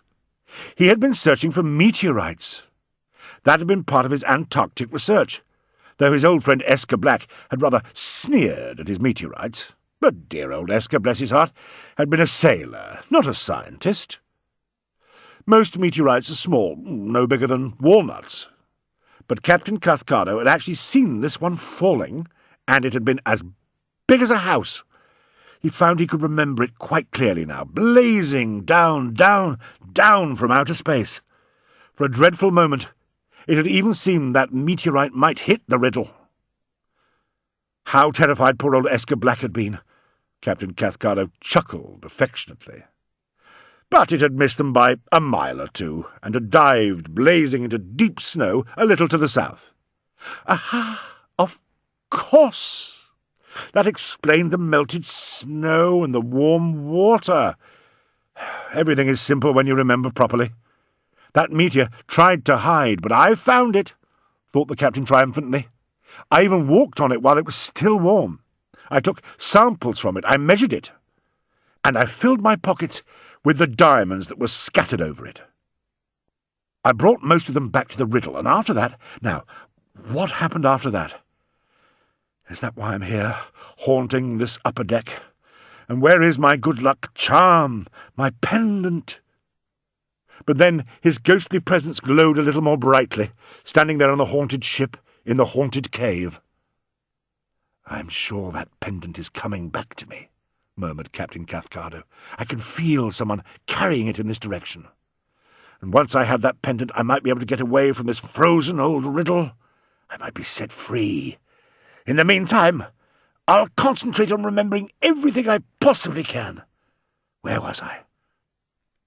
Oh, yes. Diamonds. I found diamonds. I wonder what happened to them. Chapter 17. The End of the Road. Suddenly, the line of flags ended. There was nothing but whiteness ahead of them. Bonniface gave a cry of joy. "Oh, the wilderness!" he cried, clasping his hands as well as he could, for they were plunged deep into his mitts, and big mitts don't work very well when it comes to deeply felt hand-clasping. "Dad, are you sure you know the way?" asked Edward rather anxiously. "It's printed in my heart," said Bonniface. which did not encourage Edward much. "And, Dad," persisted Sophie as they shot onwards, "do remember that from now on there'll be holes and hollows hidden by snow." "D'you think I don't know that?" cried Bonniface scornfully. He pointed ahead of him. "But there are advantages with coming second to someone else." And, looking more closely, Sophie, Edward and Hotspur saw the marks that had been made by Corona's skidoo shooting ahead of them. "Where she has gone, we can go 10 times over," cried Bonniface a little recklessly. "She may have stolen my state-of-the-art skidoo, but we Sapwoods have the hearts of white Antarctic lions." "Dad, there aren't any lions in the Antarctic," argued Edward. "You'll never write a science fiction book if you think like that," his father answered smartly.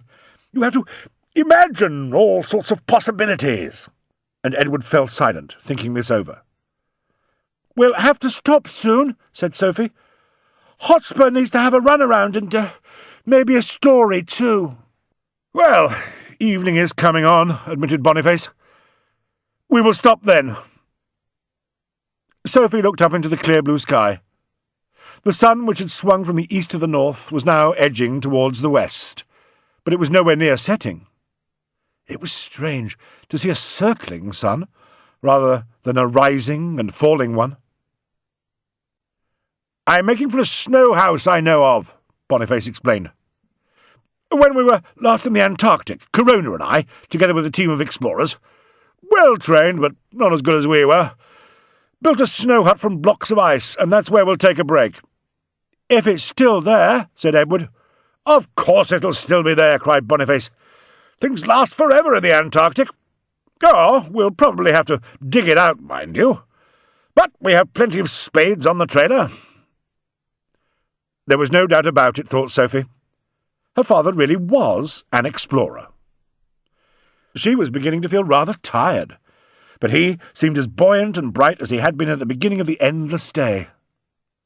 She touched the front of her fleecy jacket where, under layers of clothes, under her polypropylene waistcoat and her thermal underwear, the little pendant hung safely, resting against her, secret and warm.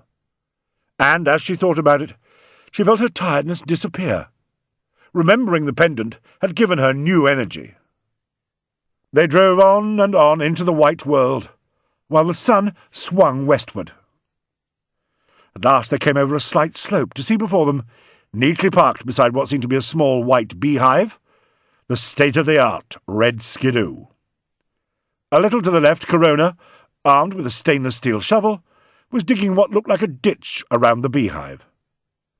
"Oh, Shackleton!" exclaimed Bonniface, as if he were swearing. "She's remembered that snow hut as well!" And he began muttering with rage as they swooped down the slope towards her. "Dad!" shouted Edward warningly. "Don't!" "Don't what?" snarled Bonniface. "Don't lose your temper," ordered Edward. "Be kind," begged Sophie, and though all Hotspur could do was to chirp like a sparrow, you could easily tell he was agreeing with his brother and sister. "That's my snow house!" shouted Bonniface as he drew up beside the red skidoo. "I built it!" "OK, Big Shot, but who helped you build it?" Corona yelled back, shaking her shovel at him. "And who got here first?" She looked like a courageous Antarctic warrior princess. But Sophie, squinting at the bits of her face showing between her snow goggles and neck gaiter, thought Corona also looked a little tired. Even warrior princesses can overdo things. "Don't forget who taught you how to make snow huts," Bonniface was howling. Me! You'd have been nowhere without me back then." "Back then, yes," said Corona, "but this is now." Edward stood up in his skidoo seat. He was prepared to do a bit of howling himself. "Come on, you two! Give us a break!" he cried. "Here we are, being brave and bold in the wild white wilderness, and brave and bold is enough. We don't need to be bad-tempered, too." Bonniface and Corona stopped shouting at one another. Their two mouths hung open for a moment. They looked at one another, then at the children, then back to one another again. Said Corona. "Well," said Bonniface. "You were quarrelling with each other," said Sophie. You're ruining the space and silence by howling at one another like a couple of cross wolves. You're wasting good energy, Edward went on, and that means giving off heat, which you'll probably need sometime soon. Wasting heat is no way to explore another planet. And you're wasting time as well, Sophie added. That ice house is far too small for all of us. We'll have to build another one. Oh, it's big enough for all of us, Corona told her, but most of it is under the snow. We're going to have to dig it out. Then let's get digging, cried Sophie, amazed at her own heroic voice. Give me a shovel too. And give me a spade, cried Edward. It'll be much quicker if we work together. Corona and Bonniface were still mumbling and staring. Something seemed to be happening under Corona's snow goggles. Yes. No. Yes. Slowly, she was smiling. Then she laughed aloud, turning to Bonniface. What clever kids you've got, she cried. And they're right, you know. Fighting like this is insulting the Antarctic. Bonniface, I apologise. Edward and Sophie could hardly believe it. Bonniface began to smile too, creakily at first, as if he had forgotten how to twist his mouth upward, glancing across at Corona as if he needed to copy her good smile. But as it turned out, his own smile spread. It stretched. Corona's laugh took her over, a deep, rowdy, catching laugh that made other people want to laugh as well. Somehow that laugh reminded Sophie of her mother's. You're lucky to have such a clever family, Corona said to Bonniface. Mind you, there's a great tradition of Antarctic explorers quarrelling with each other, said Bonniface quickly. We can do better than those early guys, said Edward even more quickly. Yes, let's prove we're cleverer than they were, Corona agreed. And within minutes, there they were, Bonniface, Sophie and Edward, side by side with Corona, all digging in the snow. Even Hotspur was helping, though the spades and shovels were much too big for him. However, he did the best he could, yarring to himself as he did so like an anxious kingfisher. Every little helps, and Hotspur was determined to do his bit. At last, Bonniface straightened and stared around. Then he gave such a cry of amazement that the others straightened and stared around too. They were surrounded by penguins, tall penguins and short ones, and every single penguin was watching them intently. I've never seen anything like this before, said Bonniface. Neither have I, said Corona. Look, some of those penguins are actually emperors. And some of them are adelies, said Bonniface, anxious to show that he also could name any sort of penguin he happened to be looking at. Where have they all come from? And why? Asked Corona. It's Hotspur, Edward explained. He always calls birds around him.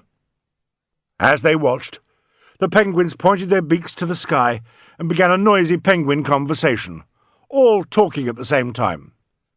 Hotspur certainly seemed to be listening to them, his mouth open and his head on one side, frowning a little as if it were hard to follow what they were saying. But then suddenly he roared with laughter, rolled backwards in the snow, kicking his mucklucks in the air and squawking back at them. Sophie thought that some of the penguins did a sort of penguin laughing in reply. Are they making jokes? She asked him. But if Hotspur answered at all, he answered her in penguin language, which was not a lot of use to Sophie. Fascinating, cried Corona, deeply impressed. I've never heard penguins make that sort of sound before. What a remarkable child. Isn't he? Said Bonniface Sapwood, looking at Hotspur with an expression that was half proud and half puzzled, as if he truly admired Hotspur, but wasn't quite sure just who he was admiring. His mother loved birds, and somehow he was born knowing bird language. Well, we might all have bird language in some ancient part of the brain, said Corona wonderingly, but most of us don't have any way of making it work for us. Bonniface had forgotten that she was a bird expert. His expression changed, and he quickly began thinking about orders he could give. "OK, let's all dig," he cried. "We need this house to sleep in. even though there's no such thing as night at this time of the year. Explorers still need to sleep." "Sleep is vital to explorers," agreed Corona. "We'll all need some state-of-the-art rest." Sophie could tell she was teasing Bonniface, but just for once he didn't seem to mind being teased. He gave a silly sort of grin and began digging again. Down, down, down they dug, slowly uncovering a big round house built of blocks of ice. And after they had uncovered it, they had to find its doorway, then tunnel their way into it, and then dig a whole lot longer, emptying it out, for it was entirely filled with snow. The penguins stood around, shuffling and watching, obviously anxious to help Hotspur.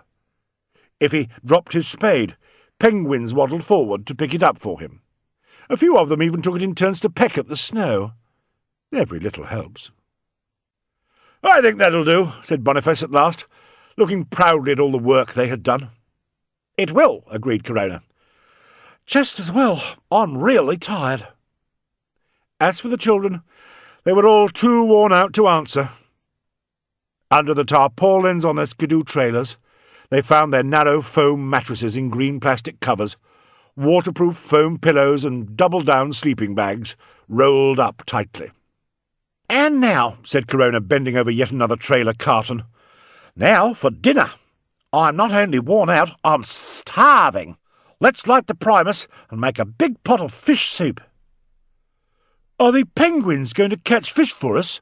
asked Edward, but Corona laughed and waved a packet labelled fish soup at him. It turned out they were so hungry and so tired that they barely noticed the small black plane circling high above them in the cold blue air of the endless day, the distant whine of its mosquito-like engine often swallowed by the silence of the Antarctic. Chapter 18. Up in the Air. High above, that black plane made wide, swinging circles through cold blue skies. But inside the plane it was warm and cosy. A butler wheeled a trolley loaded with food through the black velvet curtains that hung across the cabin door. Rancid Swarthy was being served with a delicious dinner. Lobster with brandy sauce, a pie stuffed with chicken, onions and sweet red peppers, tossed salad, and a rich dessert called summer pudding. The Tambo brothers piled their plates so high that food kept falling over the edge. They argued, as they did so, as to which of them deserved the best bits, and poked crossly at one another with the silver forks. Not only that, when they did stop arguing and start eating, they were particularly untidy eaters. Crambo sucked in spoonfuls of delicate sauce, making noises like a loo slowly breaking down. Wizzy snuffled as he ate rice with a spoon. Then, hissing through his teeth, he chose a delicious fragment of lobster and flicked it across the cabin at his brother. "It's a terrible thing that a man as cultivated and rich as I am should find himself shut up in a plane with eaters like these two men," thought Rancid Swarthy, dodging a slice of red pepper. "Shall I call my bodyguards and have them thrown off the plane?" But then he remembered something. "Horakapochkin! They are my bodyguards. If I ordered them to throw themselves off the plane, they'd probably refuse to do it, even though I pay them so well. Never mind, they will suffer for this. Once they've exploded Bonniface Sapwood and his family, the Tambo brothers are dead meat." Glancing up at the luggage rack and a long black gun that nestled there, he smiled his number one smile, but only to himself. At this moment there actually was a sudden explosion, and summer pudding sprayed across the cabin. "Sorry," said Crambo, but you could tell he didn't really mean it. Rancid said nothing, but when he wiped the pudding from his face, you could see his number one smile still in place. Wizzy screamed and fainted, but Crambo looked back at Rancid as if he had seen something that interested him. Then he smiled too. Rancid's mouth dropped open. Crambo's smile was the exact copy of his own. It wasn't quite like seeing himself in a mirror, for his face was long and lean, and his smile had a dip in the middle of it, whereas Crambo's stretched out sideways. "I love that smile of yours," Crambo cried. "Did I get it right?" "It's my smile," said Rancid. "You have to pay me if you want to use it." And the smile quickly vanished from Crambo's face. "Anyhow, our quarry is camping for the night," Rancid added, "and we must return to Scott Base for rest and refuelling." "Do you mean I'm not getting a chance to blow anyone up?" exclaimed Crambo. He sounded not only disappointed, but a little menacing. Tomorrow, Rancid promised. "Probably," he added. "Of course we'll blow someone up tomorrow," said Wizzy faintly, patting his brother's shoulder with a weak but affectionate hand. "You have to humour him," he whispered sideways to Rancid, "or he might get a little, nasty. He depends on explosions to keep him happy." Rancid reached for his intercom and gave the pilot instructions to return to Scott Base. Then he slumped back into his chair, but without his usual feeling of self-satisfaction. "People always think a wicked life is an easy one," he thought to himself. "They don't realise how difficult it can be. A man has to be really dedicated." And he refused to look at the brothers from Explosions Limited. He rather wished he had brought some expert in avalanches instead. Chapter 19. Ghostly Horror. As the Sapwood expedition slept, and Rancid Swarthy headed back towards Scott Base, Captain Cathcardo's ghost paced endlessly up and down the frozen deck of the Riddle. He didn't need sleep. He didn't need summer pudding. Round and round the Riddle he went, trying to walk down the gangplank every now and then, but quite unable to do so. He longed to hear his own footsteps just as he used to hear them 70 years earlier, firm and strong, the steps of a true captain. But his feet made no sound at all, and if he tried stamping, his stamping foot would go not only through the ice, but through the deck of the Riddle as well. There he would be, stuck, lopsided. Of course, no captain enjoys being lopsided. So he paced backwards and forwards, lit by his own ghostly light and always struggling to remember. He tried to stalk his own memory by going over and over the things he knew already. He was a captain, yes. He had come to the Antarctic with his old friend Escher Black as his first mate. They had been doing research on meteorites, yes. Exploring one particularly big meteorite, he had actually found diamonds. A triumph! So, what had happened? Why had he become a mere ghost reduced to pacing and puzzling? How had he lost his pendant, and why was he totally unable to leave the frozen Riddle? There must be other things he needed to remember first. As he glided towards the bow of the Riddle, he found himself looking every now and then out through a little gap hung with long icicles. Beyond the cave which held the Riddle, there seemed to be a larger, lighter cave, and it also seemed to him that he could make out flickering white shapes on the other side of those icicles. He seemed to hear, as if from a distance, echoing cries, compliments and complaints.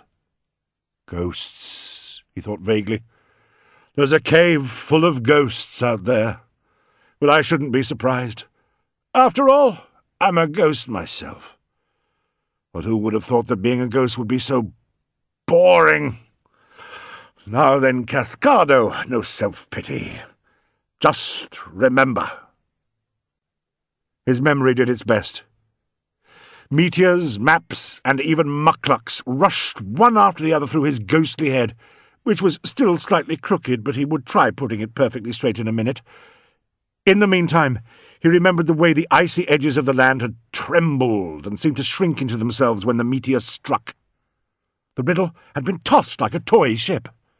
Why, he'd even written a poem about it in the ship's logbook. The ship's logbook! The captain came to a standstill. Of course, The ship's logbook! Why hadn't he looked at it before? Soon after he had woken, he had seen that logbook sitting safely on the desk in his cabin. But in his confusion he had forgotten it. Suddenly, everything was simple.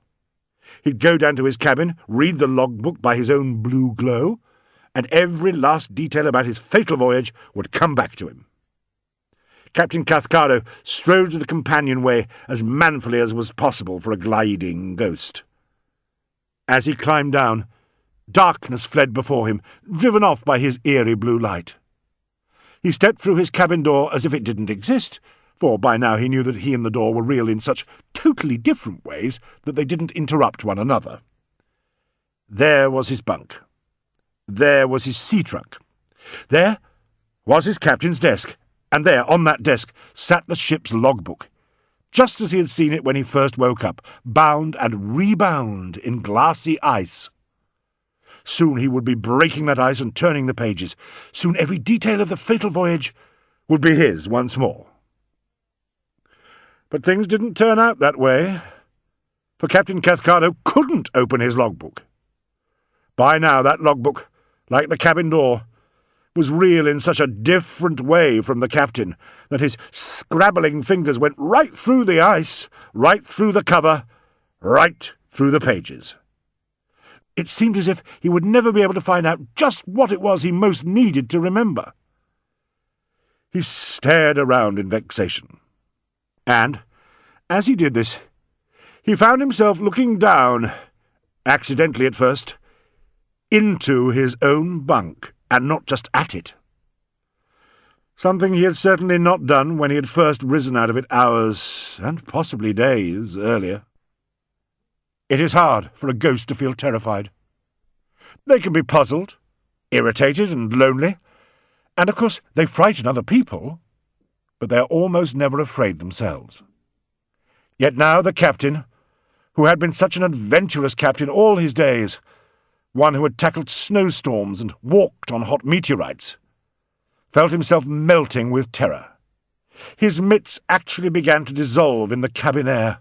Quickly, he pulled himself back into shape, for, after all, a ghostly shape was a lot better than no shape at all, staring all the time at the other frozen shape tucked into the cabin bunk. It seemed to stare back at him through its shroud of ice. Deep inside that shroud, he could make out a twisted face. The face of a dead man. His own face.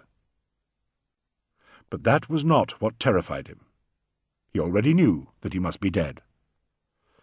But through that glacial shroud, he could see that the body had a knife plunged into it. Many years ago, someone had crept up beside him.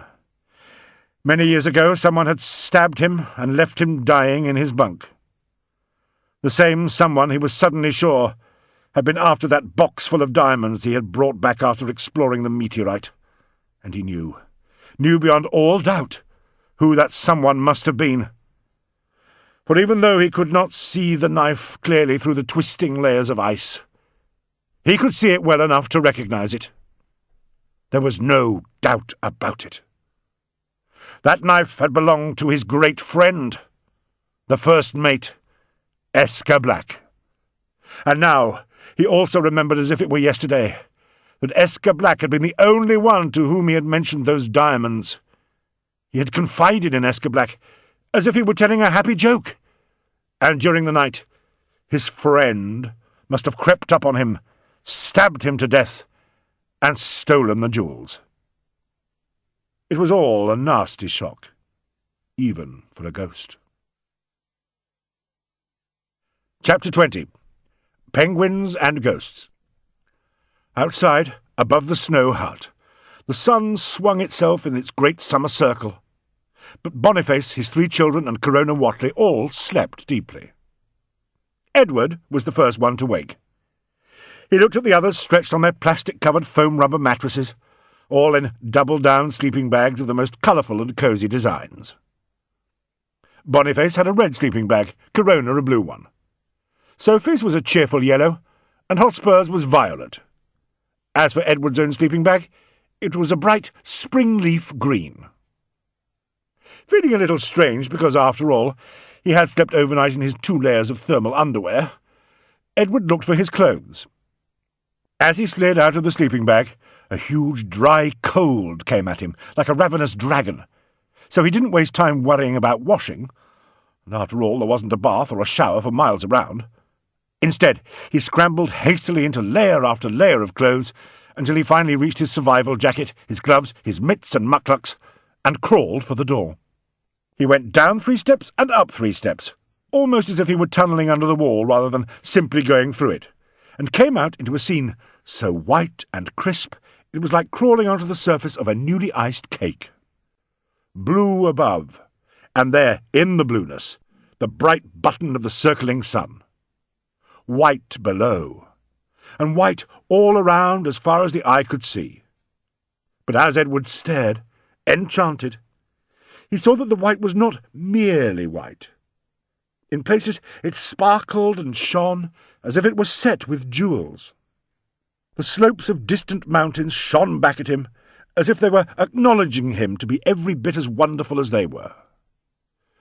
Some distant ridges were blue-white, others were silver-white, while still others were shaded with a delicate and watery green. Cliffs and rifts were grey, not a dull grey, but bright, with a soft and shining silver. And silence arched over them all. There were no voices, no sound of a single skidoo, no sound of any distant black plains. There were none of the town sounds of distant neighbours, lawn-mowers, roadworks, rustling leaves, birds, or passing cars. The flag road was behind them. Edward was surrounded by a stillness so ancient he felt he might dissolve into it and become part of it forever. He kept thinking, Now in this next second, I'm going to catch this silence. I'm going to take it in properly. But it always slid away from him. It was too huge to be held inside a simple human head. It could only be felt in the blood. So in the end, Edward gave up trying to listen and just stood there in the middle of it all. Later, he might take notes for his science fiction story. But right then, all that mattered was seeing and feeling. "Hi," said a voice behind him. And there was a bundle of clothes coming out of the ice hut, with Sophie's face looking over the top of the bundle. Edward smiled, but secretly he sighed a little too. He was glad to see Sophie, and yet he had loved the feeling of being alone with the silence. Now he would probably have to talk. But Sophie didn't say anything for a while, so they stood there side by side, simply staring, until someone else exploded out of the ice hut behind them. "Breakfast!" Corona was shouting. "Come on, you kids! I'll show you how to light the little stove!" And immediately behind Corona came their father, pushing Hotspur in front of him. Things stopped being beautiful and strange, and turned into family life once more, but that was all good fun. Having Corona around was almost like having a cheerful, clever older sister, teasing but helpful too. Edward and Sophie found that, after all, they were happy to forget mysteries for a while and to concentrate instead on laughing. As for Bonniface, at first he watched them with a kind of smiling surprise. Then he began to joke and join in as well, though he seemed a little taken aback to find that the Antarctic might have a funny side to it. Corona poured fuel into 2 little stoves, and then put water to heat on one of them and bacon to fry over the other. While breakfast cooked, and it cooked slowly because a little wind was blowing softly over the ice and bending the blue flames away from under the kettle and pan, Bonniface and Corona sat side by side looking at maps. The old maps showed where, according to the first mate, Escher Black, the Riddle had run into trouble, where the ship, according to Escher Black, had been crushed by ice, and where Captain Cathcardo, according to Escher Black, had tumbled overboard and disappeared. They were still a long way from the place where the Riddle's crew, according to Escher Black, had been forced to leave their ship to march overland to safety. There was a rumour, a wild rumour, that the expedition brought home diamonds among their geological samples, said Corona a little wistfully. I'm not interested in diamonds, cried Boniface proudly. I just want to find the riddle, even if it is crushed to kindling wood. Because somewhere among that kindling wood, I just might find Captain Cathcardo's logbook. Diamonds! Ha! Oh, yes, ha! Agreed Corona. All the same, if we did find a few diamonds lying around, I wouldn't leave them behind. The ship's logbook is much more important, repeated Boniface obstinately. I want to know exactly where the riddle travelled, and exactly what happened when it got there. I want to walk in Captain Cathcardo's very footsteps. So saying, Boniface pointed at a place on his biggest map, and started speaking in a rather school-teacherish voice. Cathcardo was a hero, he said, an Antarctic hero. Mind you, all the crew were brave. But now, before we set out for the day, might be the very moment for me to discuss a strange idea that came to me in my dream. He looked at Corona sternly. And you're not to laugh at me. Corona sucked in her cheeks, making the face of an explorer determined not to laugh at another explorer. You see, said Bonniface in a deep, important voice, I think Escher Black may have been wrong about exactly where they all were when disaster overtook them. He might have misread the maps. I know he says that they came all the way round here. His finger moved across the map. But perhaps— You're right, burst out Corona, peering at the map and frowning. That is a long way for a shipwrecked crew to have walked. But Escher Black did say— When I had the dream that pushed me into this adventure, Boniface interrupted, the dream thought came to me that Escher Black might have made a mistake. He looked challengingly, first at Corona and then at his children, as if they might all want to stick up for Escher Black's story. Suddenly his challenging expression changed. Sophie, you're right. Of course, said Sophie. She did not want to tell him that she had suddenly jumped and clapped her hands across her heart because, under her Antarctic clothes, the pendant had also jumped, just as if it had been given a fright or had recognised an old enemy. Have you got any idea what sort of mistake Escher Black might have made? She asked. I think, declared Boniface slowly, stretching his words to make them sound particularly important, that we should try to locate the Inlet of Ghosts. He looked around defiantly this time. What inlet? What ghosts? Asked Edward. Members of the Riddle's crew muttered that they had anchored in an inlet flickering with strange, waddling ghosts, explained Boniface. Of course, no sensible person believed them, and Escher Black just shrugged and said the crew were all superstitious. Well, a lot of sailors are very superstitious, so he was probably right. But my research shows that there are other wild tales and rumours about a haunted inlet on this stretch of coast, and it suddenly came to me, in my dream, that is, that we might travel along here. He pointed at the map, keeping an eye open for any inlet that other people might not have noticed. You're guessing wildly, cried Corona. Boniface frowned and sighed. Yes, he admitted, but it is my theory. Are you laughing at me? Most people would laugh at you, but I won't, said Corona. Because I dreamed that cry of help too, you know. And I also felt I'd been given a clue, though my clue seemed to be something to do with penguins. Penguins? Exclaimed Boniface rather scornfully. All you can think of is penguins. Hey, we're back, cried Corona. After all, I listened to your mad theory, you listened to mine. I woke up out of that help dream, just as you say you did. I did, said Boniface quickly. Sophie patted his hand to quieten him. And I woke up, like you, thinking I must go and find the riddle and rescue whoever it was who was calling for help, Corona went on. That's exactly what I felt, said Boniface, interrupting her yet again. But I found a little picture haunting a space behind my eyes, Corona said. White penguins. White penguins? Cried Boniface. There are no such things as white penguins. Well, that shows how much you know, said Corona sternly. There are occasional white penguins, albino penguins. I've even seen one or two of them. They have backs and wings of a slightly greyish white, but their fronts shine like silver. Apart from that, they're like any other penguins.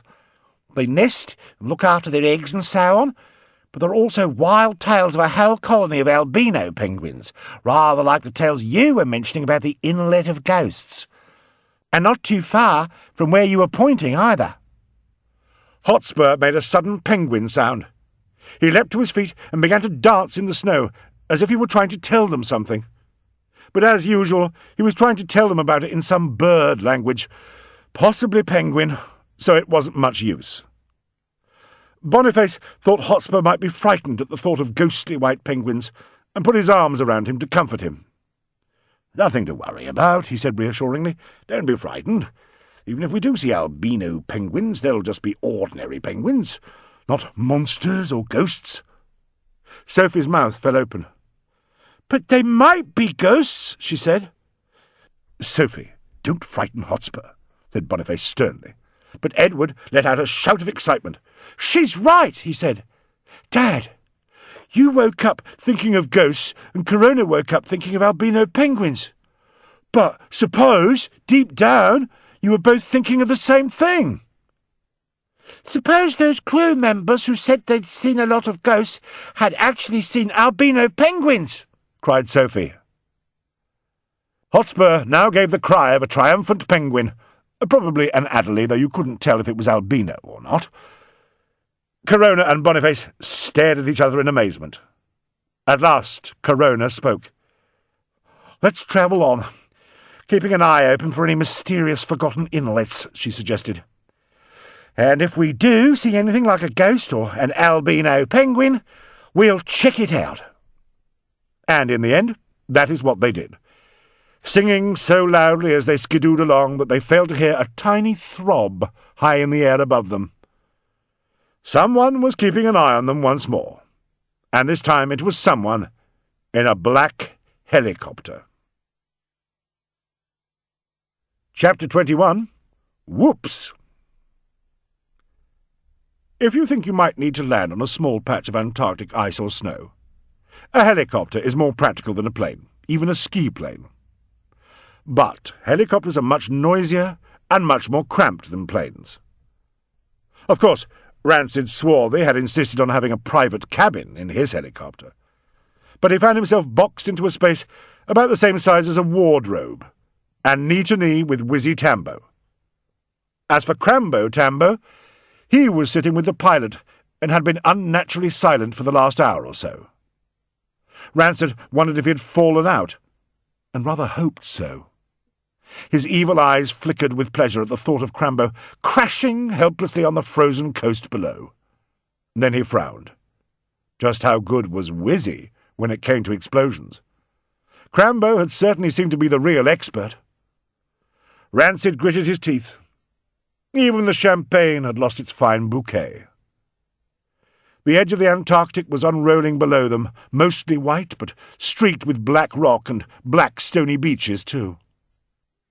When he studied that edge through his state-of-the-art binoculars, Rancid could make out two little spots of colour, bright against the snow. One was red, and the other was blue, and they seemed to be fairly frisking along, as if they were quite certain where they were going. Rancid even imagined he could hear the sounds of distant singing and laughing.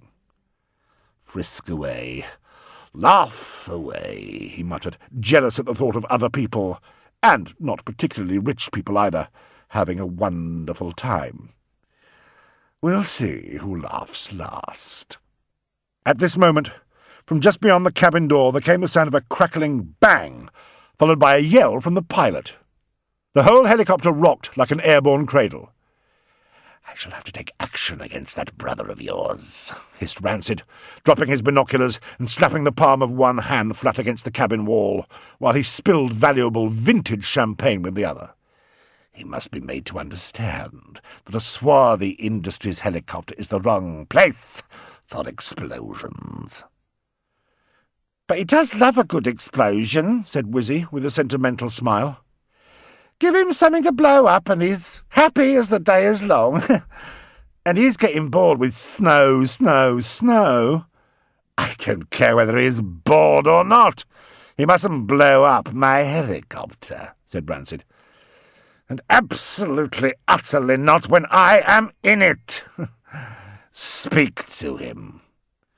He's just keeping in practice, whined Wizzy. An explosives man needs to practice all the time. It's not mere work to him, it's a deeply felt commitment. Now, tell me more about your early struggles, he added quickly, hoping to distract Rancid from Crambo. But Rancid was totally sick of both Crambo brothers and was making secret plans to cause them deep suffering. After all, the Antarctic is a place into which people can utterly vanish, so I should take advantage of that, he was thinking, enjoying his own wickedness once more. Captain Cathcardo vanished, didn't he? So I'm going to make sure the Crambo brothers vanish too, both of them. His moment of wicked glee, accompanied by a secret number one smile, passed, and Rancid went on plotting. I'll have to choose exactly the right moment, though. If the Sapwoods do find the riddle, and I do manage to get my hands on Captain Cathcardo's lost logbook, I'll need to have the Sapwoods exploded. A good explosion will bury them deeply, and if anyone should record the explosion back at Scott Base, they'll think it's just another avalanche. But once the Tambo brothers have brought off a successful explosion, they are doomed. Thinking this, he glanced slyly sideways at the black gun in the luggage net beside him. Then he put down his champagne glass, leaned towards the window, and focused his powerful binoculars once more. The red and blue specks swam into sight. He studied the blue one. I'll give them something to sing about, he muttered resentfully. Here he was, the rich and wicked one, forced to share a tiny helicopter cabin with one of the Tambo brothers, while the other was probably tormenting the pilot. I wish Crambo Tambo was down there, travelling with the Sapwoods. They wouldn't be having a good time then. And at the exact moment he was thinking this, the coastline below suddenly exploded. It was as if a bad-tempered volcano had erupted. Snow and ice burst up in a great glittering fountain. Rancid gasped. Vibrations from the blast struck the helicopter, which rocked like a rough cradle in the clear Antarctic air. There were shouts and cries from the control cabin, and the pilot's voice was plainly heard yelling angrily in some unknown language. At last the pilot managed to get control of the helicopter. It steadied, and Rancid was able to clap binoculars to his eyes again. On the coast far below, he saw white hills that had not been there 10 seconds ago. There was no sign of a red skidoo. No sign of a blue one either. As Rancid stared, stunned and shaken, the door to the helicopter cabin opened. The pilot's voice, sounding even louder now, ran on and on, as both Wizzy and Rancid turned their two accusing gazes on Crambo, who was peering in at them with a rare, guilty expression. "A bomb of mine," he said. "It just slipped out of my hand. Whoops." Chapter 22. Smotheration by Snow. "What happened?" screamed Corona. At least, she was trying to scream, but snow was rushing into her mouth and stifling her. Most of her strength was concentrated on spitting it out again. She wiggled her fingers as well as she could, groping for space, but of course her fingers were deep in her mitts, and her outstretched arms were firmly held in the grip of a snowdrift.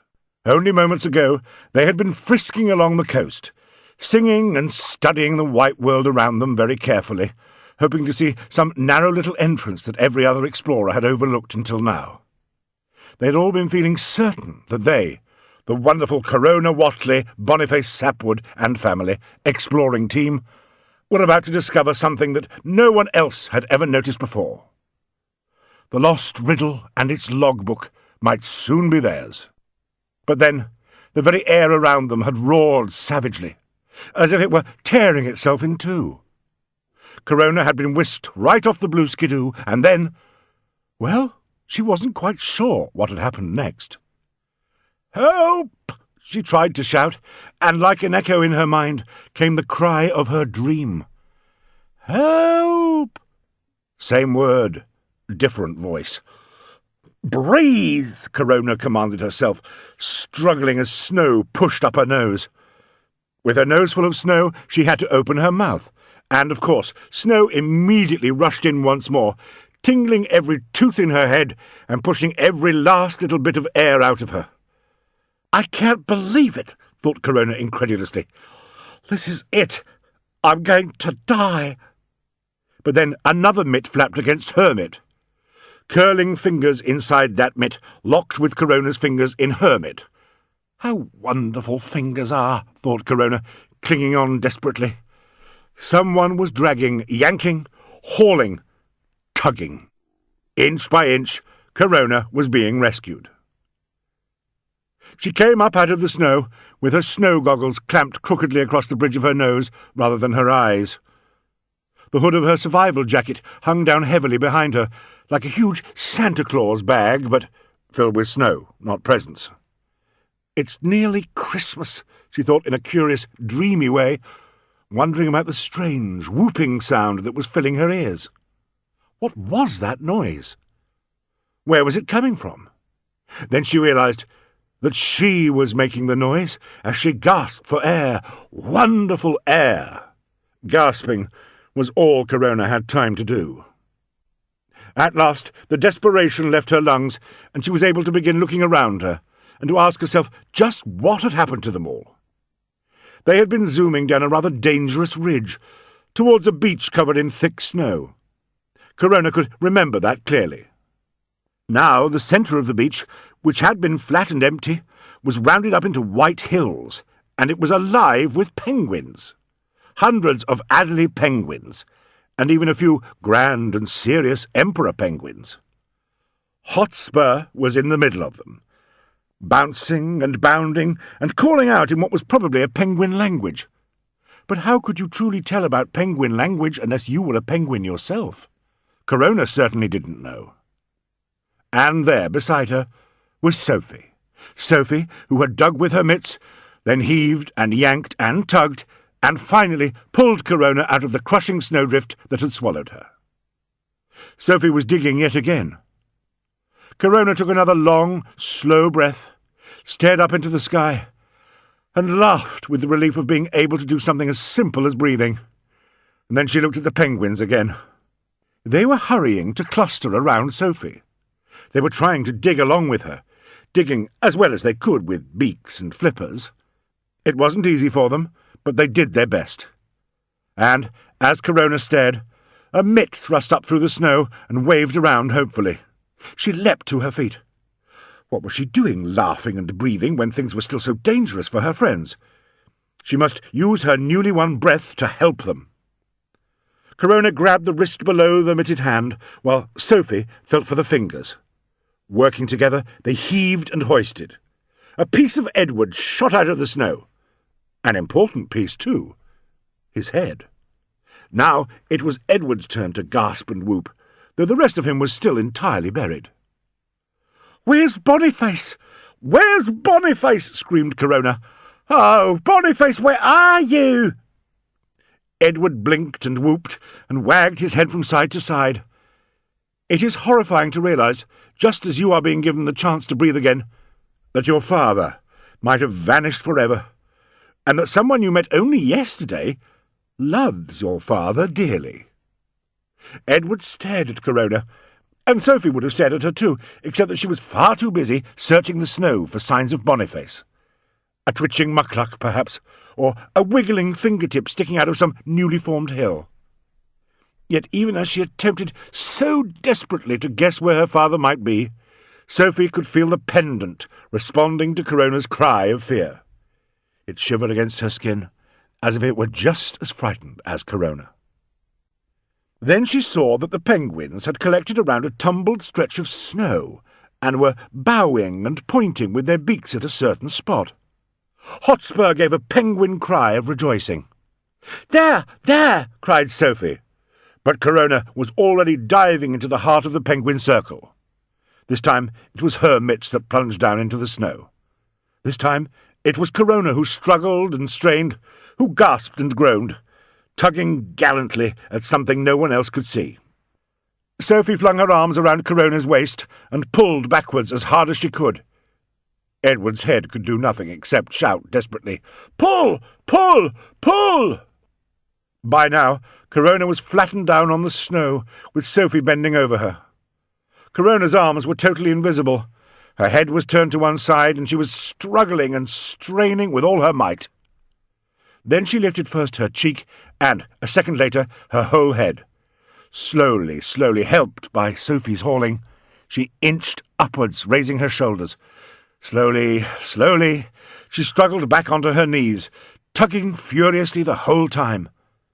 But then Hotspur flung his arms round Sophie's waist, dug in his heels, and leant backwards as hard as he could, and somehow, although he was only 4 years old, the power of his little extra weight made an important difference. Every little helps. Slowly, slowly, something was being hoisted into the Antarctic air. Not only that, when Hotspur began to pull, many penguins rushed forward to grab pieces of Corona's survival jacket in their beaks. Leaning backwards, they pulled with penguin power, so that suddenly, almost like a baby being born, Bonniface burst out of that snow, grinning and goggling, but most of all gasping, as the Antarctic, which had been holding him so tightly, gave an icy sigh and surrendered him once more to the world of sky and sea. Hotspur cried out in penguin language, and all the penguins answered him in chorus. Hotspur danced, and the penguins around him danced as well. "Hooray!" shouted Edward. But Sophie, Corona, and Boniface had no breath for shouting and dancing. They slumped into a pile of soggy explorers, all whooping hard. Of course, everyone breathes all the time, and nobody thinks about it much. Yet it seemed to Sophie that being free to breathe, and seeing her dear family clustered around her all breathing too, was like having the best possible Christmas arrive a day or two early. She would never take breathing for granted again. "What happened?" asked Boniface at last, speaking in a weak voice. "We must have skidooed into some sort of nowhere place," gasped Corona. "Everything disappeared. Oh, Boniface."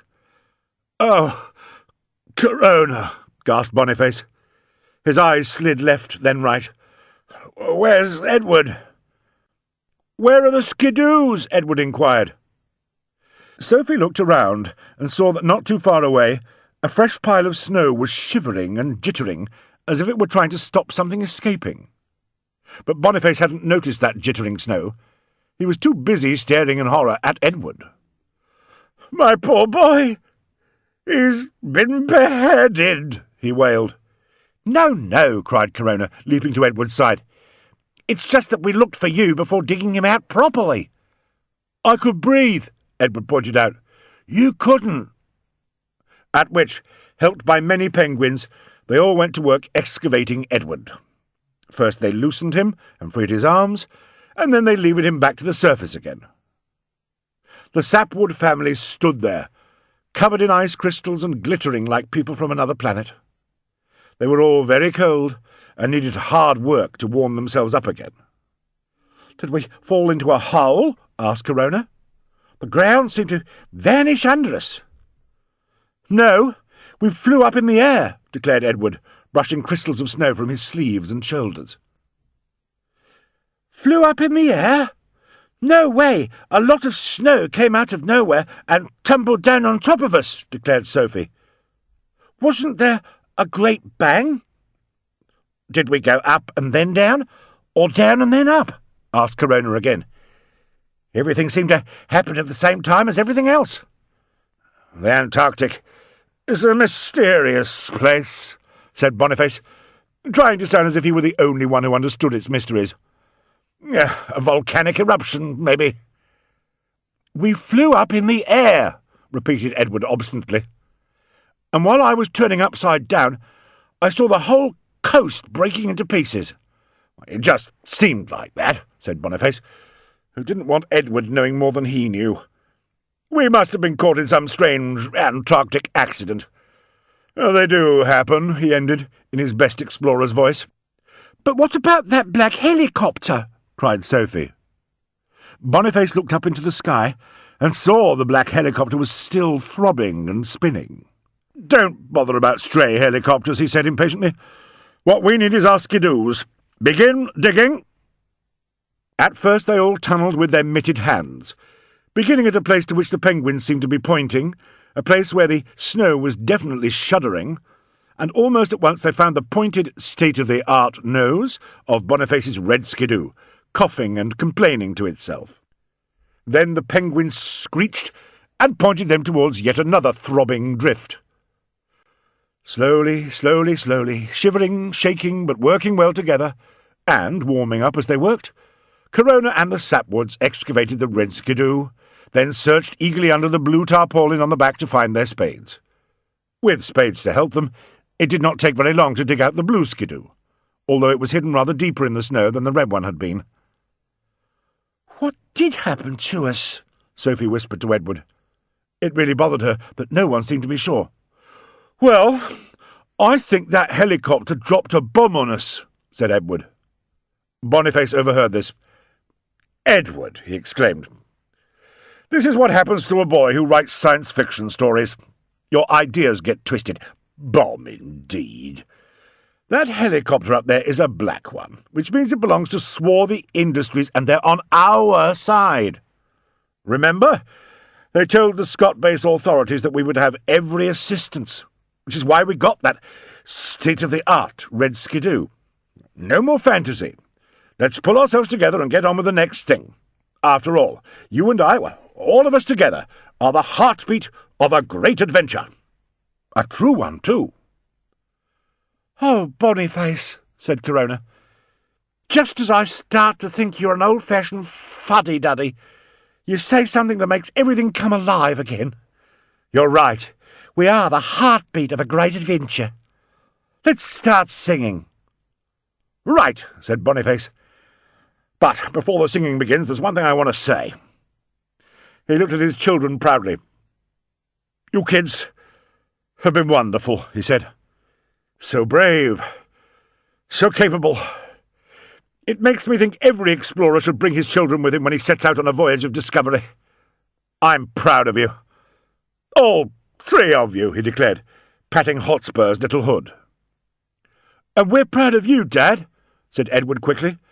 "And if I ever write a good book about an adventure like this, I'll make the hero almost exactly like you." "Almost?" exclaimed Boniface, his proud smile vanishing. "Well, maybe a bit shorter," said Edward quickly, and Boniface relaxed, beaming with pleasure once more. "It takes more than a mere earthquake or volcanic eruption, or a possible bomb to discourage Sapwoods and Wottleys," he declared boldly. "Off we go again!" And so off they went, shooting along the beach, looking sideways at the huge blocks of ice tossed up by storms and winds, then gazing out beyond the ice to the sea, always smiling its wide, cold blue smile at them. Meanwhile, on their other side, yet another cliff began to rise, and once again those frozen faces full of icicle teeth began to snarl at them. In spite of possible eruptions and explosions, the Sapwood-Wottley exploring expedition was not defeated. It was on its way. End of Disc 2. Disc 3. Chapter 23. The Captain Waits. The blue line is plaited into the red line, thought the captain's ghost, locked in the ice shroud of the Riddle. They got into some sort of tangle back there, but they're now on the move again. The black skull is still following them. Is that good? Is that bad? Should I try to warn them? Of course, I do want someone to bring me the pendant and set me free. But I don't want other people to be trapped in the way I am trapped. Why, I can't even walk down my own gangplank. But even if I did manage to warn them, I'm not sure they would take any notice of me. My cries for help may have started them off, but every one of them is coming because they really want to. Whoever they are, they'll be ready to take on their own dangers. Chapter 24. Sophie believes the pendant. High, high in the sky above the Sapwoods and Corona Wottley, there came the faint beat of a black helicopter, sounding, if you listen to it carefully, like the throb of a wicked heart. But the adult explorers of the Sapwood Corona Wottley expedition were much too busy steering their skidoos and showing the Antarctic they were not going to let it shrug them off to notice the sound. Edward and Sophie, however, looked at it suspiciously. Edward, because he was still wondering if they had been bombed, and Sophie, because the beat of that distant engine was making the pendant shiver against her skin. Up they went, then down. Out around a wide headland, then in once more, on and on and on. They climbed up yet another treacherous slope, and found themselves tilting steeply downwards towards yet another shoreline, obviously covered in deep snow. "Watch out!" called Edward a little anxiously. But Bonniface was an experienced skidooman. The red skidoo shot down faster, faster. "Show off!" shouted Corona, speeding up so that the blue skidoo went just as fast as the red one, its trailer bouncing about behind it. Edward, Sophie, and Hotspur shouted with excitement. Ferocious mouths full of icicle teeth snarled at them as they went by.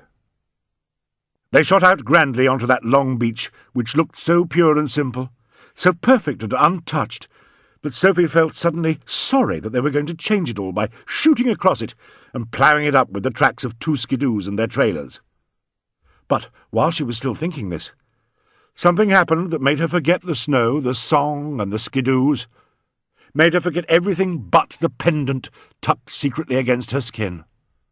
For the pendant began a struggling dance.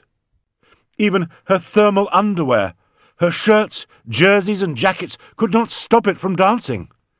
She could feel it move, first right, then left, could feel it twist itself around, then untwist. Sophie felt its dance writing a message in letters of an unknown alphabet upon her skin. In one way it tickled, in another it almost hurt, and in yet a third way it filled her with strange happiness, for the Antarctic itself seemed to be part of the dance, even though she could see it stretching up, down, and out, still and silent all around her. But mostly the pendant seemed to be trying to tell her something that she needed to be told before it was too late. "Stop!" screamed Sophie. "Stop!" "Why?" yelled Edward. After all, what was there to cry out about? Nothing, except, of course, for the sheer fun of things. Yet Sophie's scream had not been a good fun cry.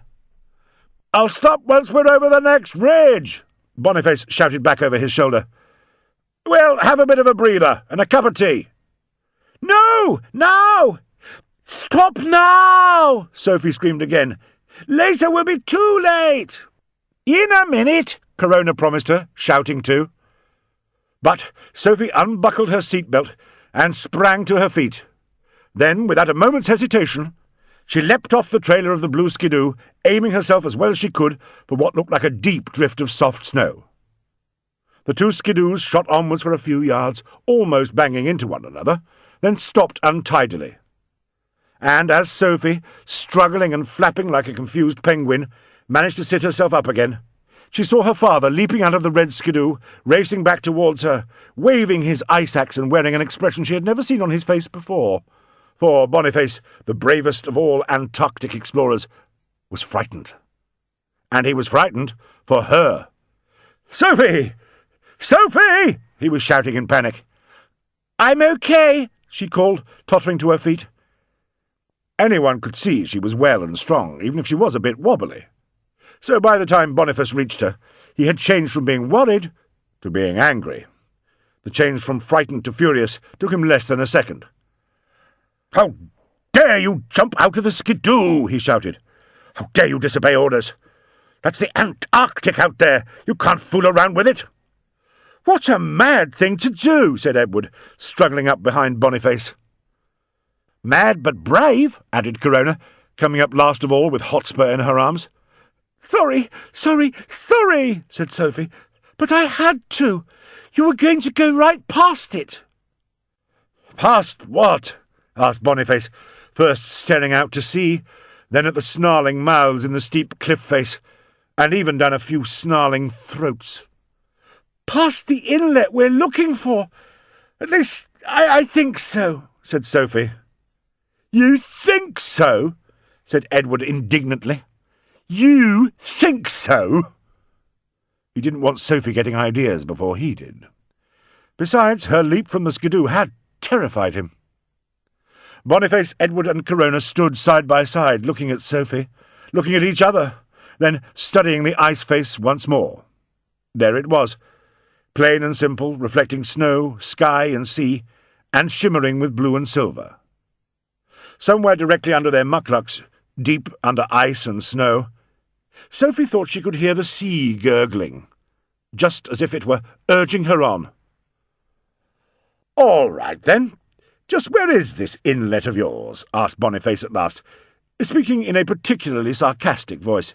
"Do show me. After all, you've brought us to a standstill, so do please show us exactly where, in your official opinion, this inlet we're all longing to find might happen to be.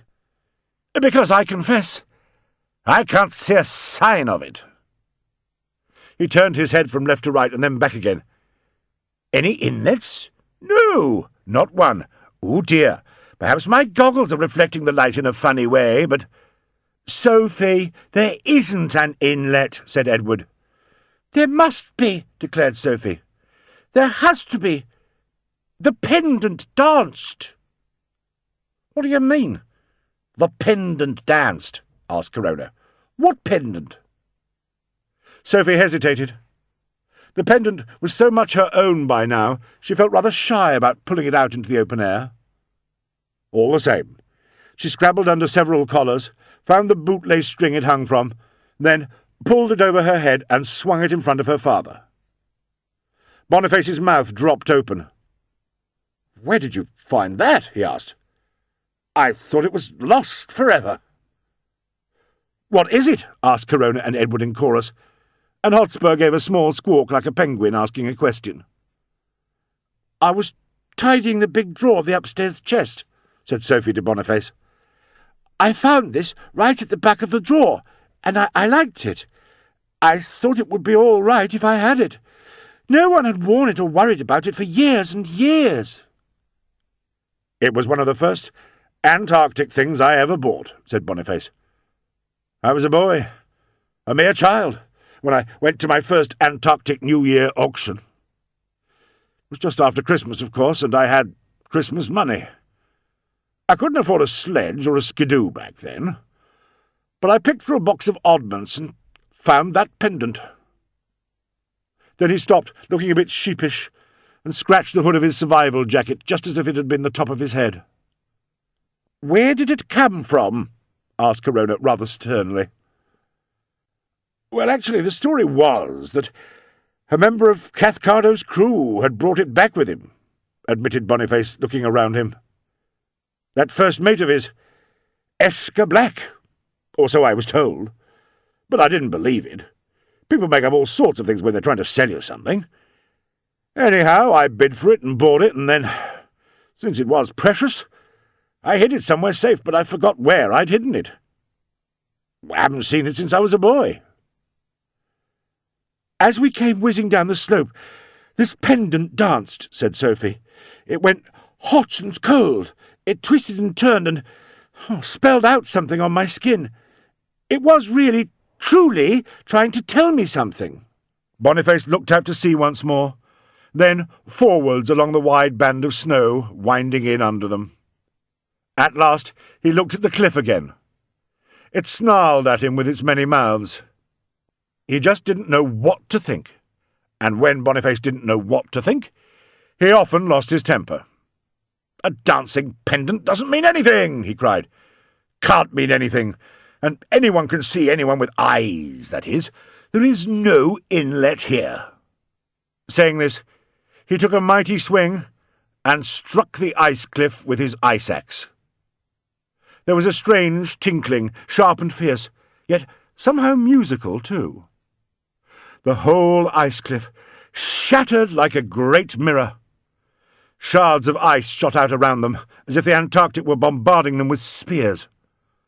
Corona tried to tuck Hotspur under her survival jacket. Flinging his arms over his head, Edward crouched down so that the spears shot harmlessly past him, while Bonniface simply rolled over backwards, pulling Sophie down with him. Within a second or two, things grew still once more. Silence took charge again, tucking quietness in around them. Boniface, Corona, Edward, Sophie, and Hotspur slowly picked themselves up, then stood like tiny, bright statues, staring into a sudden, star-shaped space that had appeared right in the middle of the ice wall. It was like looking through a broken window. Everyone could see that the cliff, for all its angry mouths, had been a mere ice curtain, and there behind it lay a long, narrow inlet. A tongue of sea licked upwards from under the ice and lapped softly at the edges of the melting land. The entry to this inlet was so narrow that Sophie could almost have jumped across it, particularly if she had had a trampoline as a launch pad. But beyond the entry the inlet widened out, and on the distant, dimly lit slopes beyond, they could see strange white shapes waddling and weaving together. "Ghosts!" exclaimed Boniface. "It is. It must be. The Inlet of Ghosts." But Hotspur pointed at the distant shapes in great excitement, squawked in penguin language, and danced a Hotspur dance. "Not ghosts, penguins," declared Corona. "It's that long-lost legendary colony of albino penguins. It must be." Then she took Hotspur's mitted hands, and they danced together, though very carefully, of course.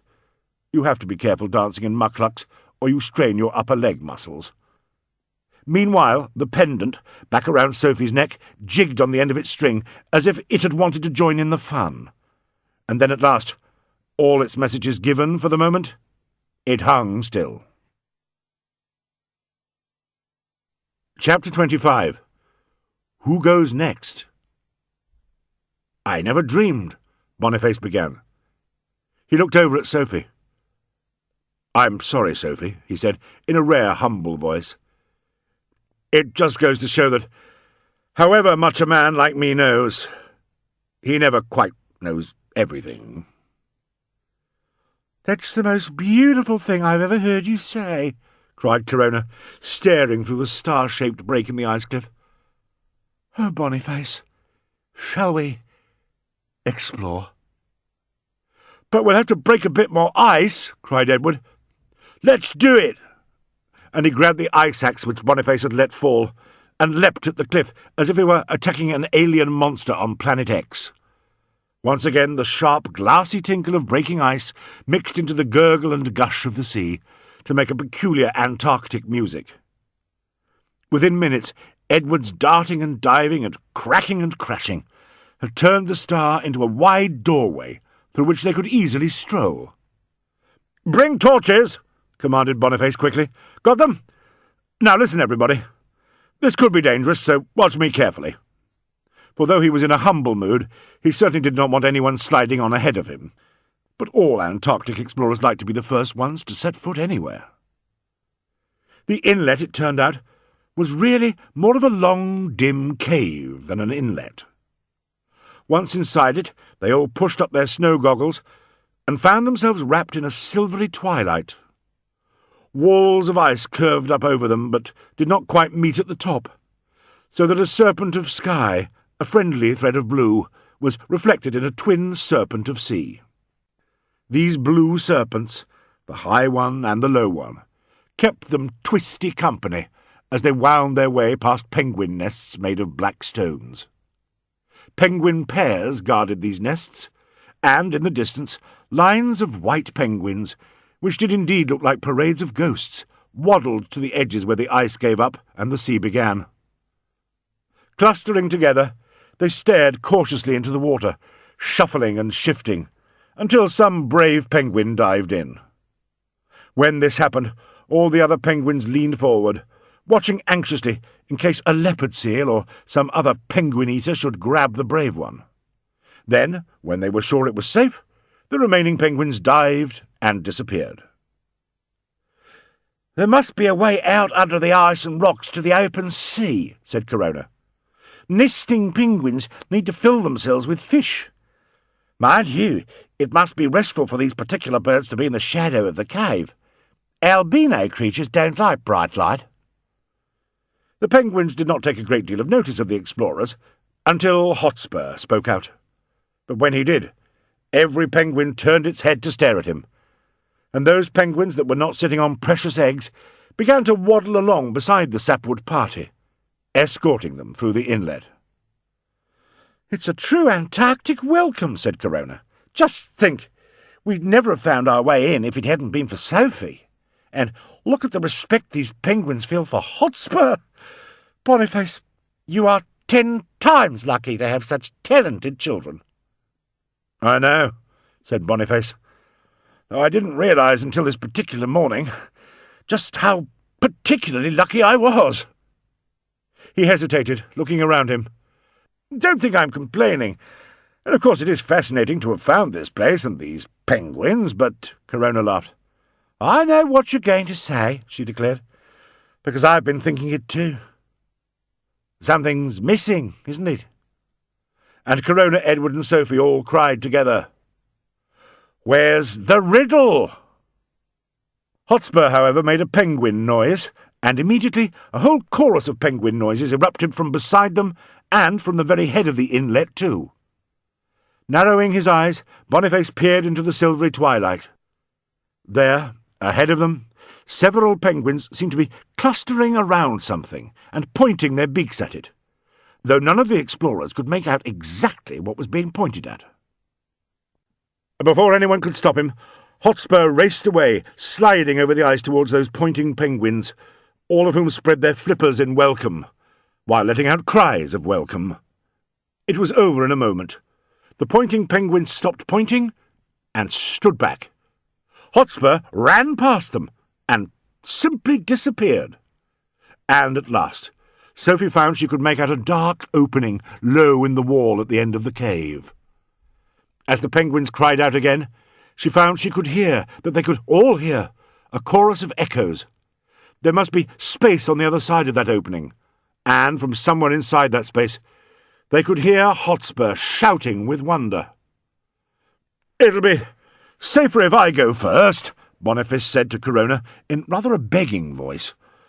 "Besides, I've been waiting for this moment for years and years. And years." "Too late. Look at the kids," cried Corona. For Sophie and Edward were already wriggling after Hotspur, leaving the two adults to enjoy yet another argument.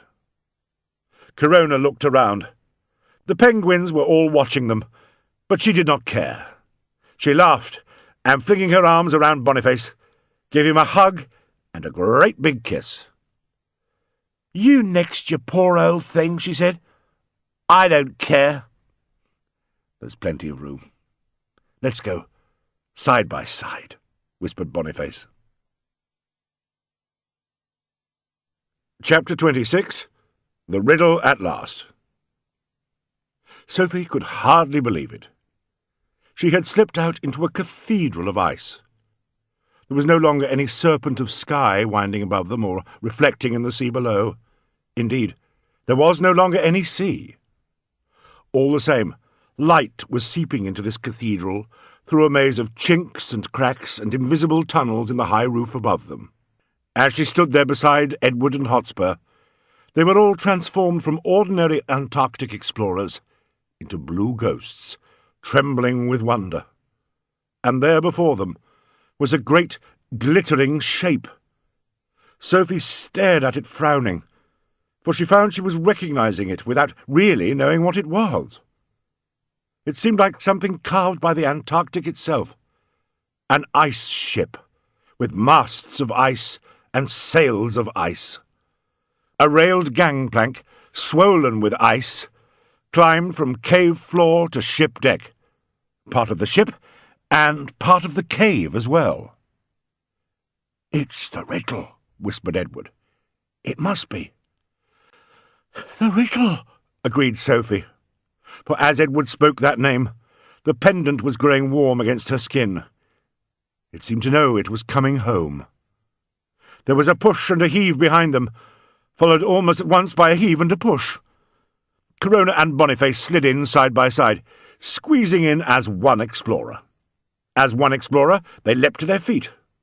There was silence again. Bonniface sighed. At last! At last! I feel I might shed tears. Antarctic tears. "Well, don't," said Sophie. "They'd only freeze on you." "I know that," said Bonniface a little snappily. He didn't want Sophie giving him good advice. "All right, everyone. Let's go carefully." But Hotspur was already climbing, slipping and skidding as he went, and Edward was hurrying after him, holding out his hands protectively in case Hotspur skidded on the treacherous gangplank and toppled onto the ice below. "Hotspur really sounds like an Antarctic boy, doesn't he?" called Sophie, following Edward. "No blackbirds or larks now. He's making penguin noises all the time." "Oh, Dad! Corona!" cried Edward, stepping onto the deck. "Come up, quickly! It's amazing!" Somewhere behind them in the big cave, the penguins set up a great cackling. But the Sapwoods and Corona were all much too filled with Riddle astonishment to take any notice. Which, as it happened, was rather a pity. The penguins were trying to warn them of something. Chapter 27. Villains Can't Trust Other Villains. The black helicopter came thumping down on the beach in front of the Inlet of Ghosts, now easily seen behind the great break in the ice wall. The Tambo brothers and Rancid Swarthy stared into the silver twilight, trying to make out the end of the inlet. They could see the blue serpents of sky and sea, one above and one below. They could see the white shapes of the ghostly penguins, who immediately set up a great chorus of alarm. "What's in there?" Wizzy asked, being careful not to look too closely at Rancid. He was trying not to notice the gun that Rancid was now carrying with him. "Something that needs to be exploded," suggested Crambo eagerly, and he looked at Rancid hopefully. Crambo was not impressed with the gun, not in the least. "No exploding," said Rancid quickly. "At least not until I say so. Now listen carefully. I shall follow Bonniface Sapwood in there and check things out. Don't do anything noisy or rash, or you won't get paid. Just enjoy a nice, restful 5 minutes, drinking in the beauties of the Antarctic. I won't be long, and when I come out again, you can have a real treat, because I will almost certainly want a dramatic explosion." A blissful expression settled over Crambo's face. "You do realise it will take more than one explosion to close this cave off, don't you?" he said. "I'll arrange for 2 or 3 of them." "Good man," said Rancid heartily, looking at Crambo with approval for the first time in that long Antarctic day. "But promise me faithfully you won't set off any explosions until I tell you to." I promise," cried Crambo, though his eyes shifted in a most untrustworthy fashion. Rancid gave his number 2 smile, causing Wizzy to gasp and shrink away. "I'll keep an eye on him, sir," he promised in a shivery voice. "I'm sure you will," sighed Rancid Swarthy, "because after all, if you should forget, if you should be even slightly careless, you won't get paid, will you? And I know you dearly love money." "Oh, we do, sir," cried Wizzy and Crambo as one. "Never forget how wonderful it is to be paid," said Rancid. "Live in hope." Then he turned and set off into the cave, a sinister figure in his black survival jacket and black mucklucks, not to mention the long black gun balanced across his bent black arm. The Tambo brothers stared after him. "Crambo," said Wizzy after a moment, "do you think we should trust Mr. Swarthy? I mean, in view of what he was carrying under his arm." "You mean that gun of his?" asked Crambo, blinking thoughtfully. "Yeah, you're right. Makes you think a bit, doesn't it?" Wizzy reached up and patted Crambo's cheek with his mitt. "Keep on thinking, you clever boy," he said, smiling and nodding. "Of course, he might be going to blast a few penguins," suggested Crambo. "But I think there might be a bit more to it than that." "So do I," said Wizzy.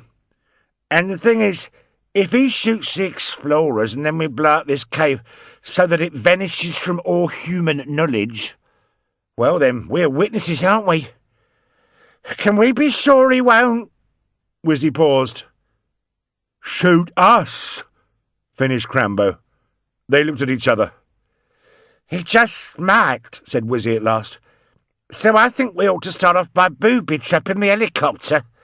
Then, if he so much as points that gun in our general direction, we'll explain to him that if we don't get home safely, the helicopter will explode and he'll be stuck out here in the icy wastes. He's bound to take that seriously. I know I would." "Me too," agreed Crambo. "I'll do the helicopter first. That way we can be sure of Rancid Swarthy. And if the pilot asks us what we're doing, we'll say we're cleaning it up for him." "Good idea," said Wizzy. "Just booby-trap it in ways that only we know about." "Ha-ha! Nobody's going to put one over on Explosions Limited. Let's go." "It'll be a complicated job," agreed Crambo, his face bright with pleasure. "I'll begin at once." And so he did. Chapter 28. The Logbook at Last. How strange it was to be on an old ship that had been frozen in ice for 70 years. Ever since they could remember, Edward, Sophie, and Hotspur had heard the name the Riddle, murmuring around their house. Echoes lurking in odd kitchen corners had whispered, "The Riddle," to them. Whenever they opened their toy cupboard, the name the Riddle had hissed from corner to corner. For after their mother died, whenever Bonniface had trouble sleeping, he would pace from room to room in the early hours of the morning, saying the name of that lost ship aloud. "The Riddle! The Riddle! The Riddle!" he had exclaimed. The Riddle? He had asked himself, partly because it was the name of the lost ship, and partly because life puzzled him so much. But though the echoes of his bewilderment had haunted the house, there had never been an answer. And at last they were actually on the Riddle itself. Even though they were all wrapped in thermal underwear, in coats and 3 layers of trousers, in woolly hoods, inner gloves, outer gloves, mitts and mucklucks. Even though they were not actually touching the true wood of the Riddle, sheathed as it was in ice, they could feel the ship was almost alive under their mitts and mucklucks. "Escher Black was certain it had been crushed to kindling," murmured Bonniface, looking around him. "We mustn't take any notice of anything Escher Black said," replied Corona. "I've always thought it was very suspicious. I mean, the way he came home from the Antarctic and grew rich all of a sudden. Now, what do we look for next?" Bonniface was in no doubt. "We must find Captain Cathcardo's logbook," he cried. "Whatever happened here will be written down there." "We might even find a treasure map," said Corona. "Captain Cathcardo will have written down exactly what happened in the last days. There might even be some diamond clues." "Oh, yes," said Bonniface, but carelessly, as if diamonds weren't worth thinking about. "The main thing is, he will have written down his thoughts and observations in that logbook. If we find that, melt it very carefully and read it, we will understand just what happened at last." And off went Bonniface, once more determined to go first, which was probably a good thing, for finding a way through the Riddle was a little like finding one's way through a refrigerator which has been filled with 1,000 leftovers and then totally neglected for years and years. They all turned on their torches, and the torchlight picked out strange shapes and openings. It was all confusing, for everything looked like something else, and most explorers would have been utterly confounded. But Bonniface had studied the plans of the Riddle since he was Edward's age, since he was Hotspur's age. I saw not. He knew that whole ship by heart. "The companionway is over here," he called. and led them without the slightest hesitation. At the sound of his voice, so happy, so sure of itself, the pendant throbbed against Sophie's chest like a little extra heart. "The strange thing is," said Sophie to Edward and Corona, "this ship has been empty for years and years, but it doesn't feel empty, does it?" Corona and Edward stopped and stared around uneasily.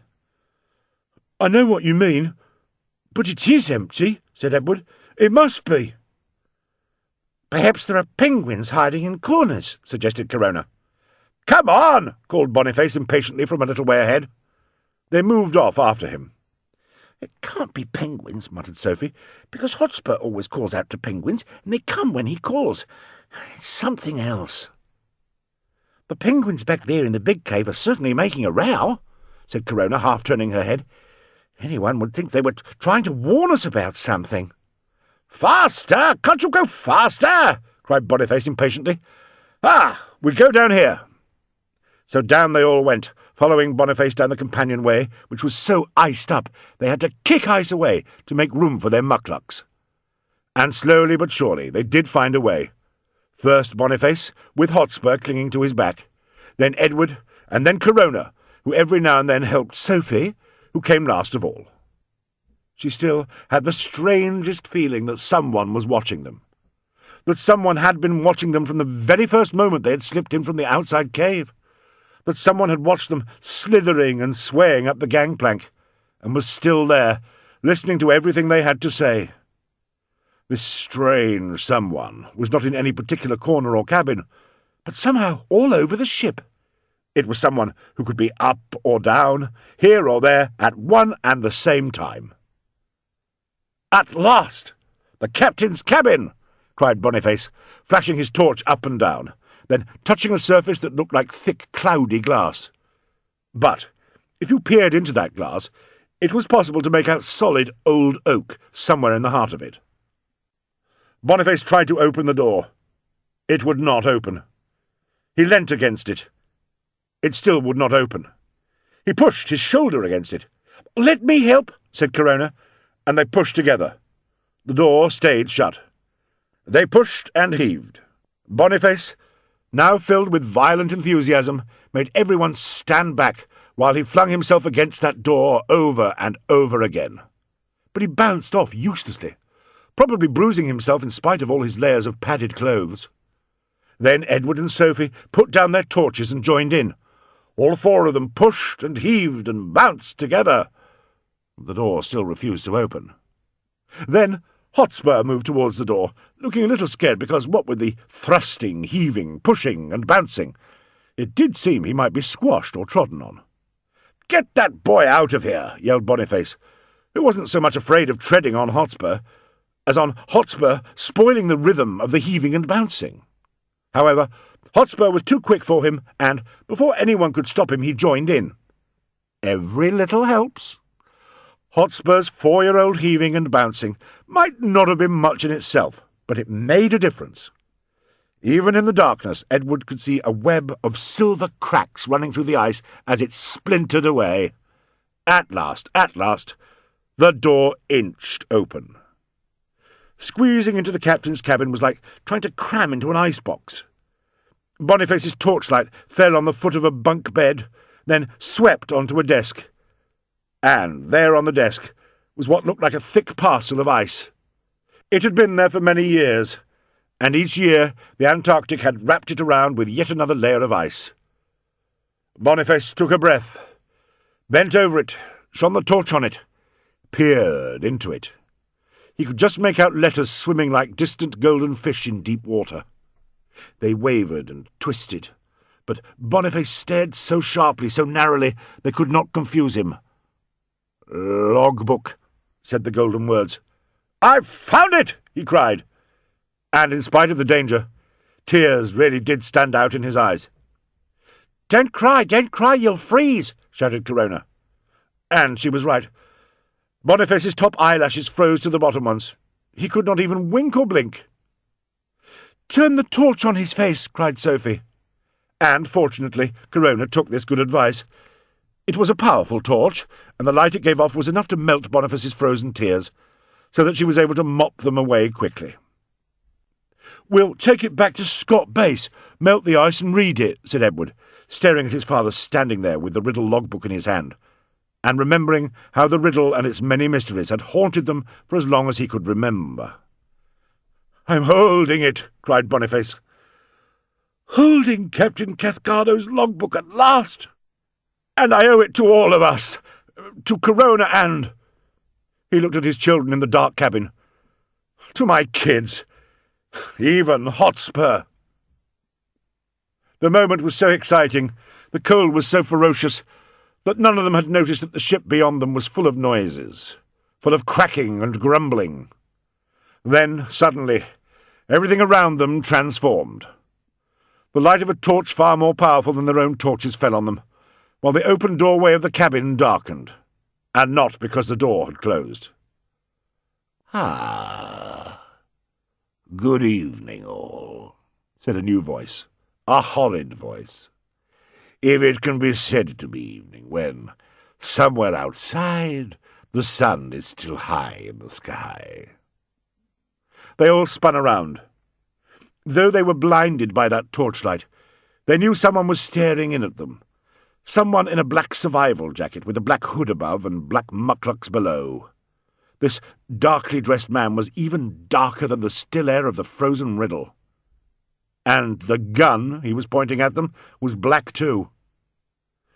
Sophie immediately felt she somehow knew this man, though at the same time she was also perfectly certain that she had never seen him before. What she did know for sure was that, under her clothes, the pendant suddenly grew colder and colder. It was recognizing something about their new enemy, who flourished a gun in one hand and pushed up his snow goggles with the other. "Rancid Swarthy!" cried Bonniface and Corona together. It was a name Sophie had sometimes heard on television, and she vaguely remembered seeing that wicked face in the papers and magazines. "It is always gratifying to be recognized," the man said. "I advise you not to argue with me, Bonniface Sapwood, or I might try and shoot you, and I'm not a good shot. Why, I could even hit one of your children. Now give me that logbook." "But I don't understand," said Bonniface. "What are you doing here?" "Looking for the logbook," said Rancid Swarthy. "What else?" "But I'm planning to bring it back to you. Well, bring it to our local museum," said Bonniface. "It needs to be lovingly restored. Then you'll be able to read it there. Everyone will." "That diary must not be opened by anyone but me," said Rancid Swarthy. "You see, somewhere during his long-ago travels, the late Captain Cathcardo explored a fallen meteorite, and on the surface of that meteorite, I believe he found diamonds." "Oh, yes. There was some tall story about Escher Black bringing a few diamonds back with him," said Bonniface with a cheerful laugh. "It's just old gossip, though. And anyway, finding an outer space meteorite would be even more amazing than finding a few diamonds." "Diamonds are best," said Rancid in the voice of a man entirely sure he is speaking the truth. "Absolutely the best. The thing is, Captain Cathcardo may have hinted somewhere in the logbook you're holding just where that meteorite fell. The logbook must be mine." "Of course it belongs to you," cried Bonniface. "To you? To me? To everyone. Knowledge belongs to the world." "I was frightened you might say something like that," said Rancid. "You see, when I said it belonged to me, I meant it belonged only to me." Boniface stared at him. "You can't mean it," he cried. "But I do," Rancid assured him. "I'm generally not a sincere man, but on this occasion I am utterly, entirely sincere. I am going to take the logbook. I am going to shoot you all in this very cabin. Then I'm going to leave this miserable ship in this miserable cave, and my minions are going to blow up the cave. At this very moment the firm of Explosions Limited are hard at work arranging a great detonation. As I climb into my helicopter they will set it off. The cave will collapse. Your bodies will be buried here in the ice, along with the Riddle and those wretched white penguins, and I will sweep off logbook and all in my black helicopter." "You can't do that," cried Corona in horror. "Those penguins out there are rare birds." Rancid laughed scornfully. "Penguins! Who cares about a lot of penguins? I will take that logbook and defrost it. I will read it at my leisure, and sometime later, this time next year, say, when you and your family and your silly expeditions will be almost forgotten, I'll set up a small expedition of my own. Locate the very place where Captain Cathcardo discovered those diamonds. Dig down to the meteorite, and mine a whole lot more. I will be rich, rich, rich." "But you're rich enough already," cried Corona.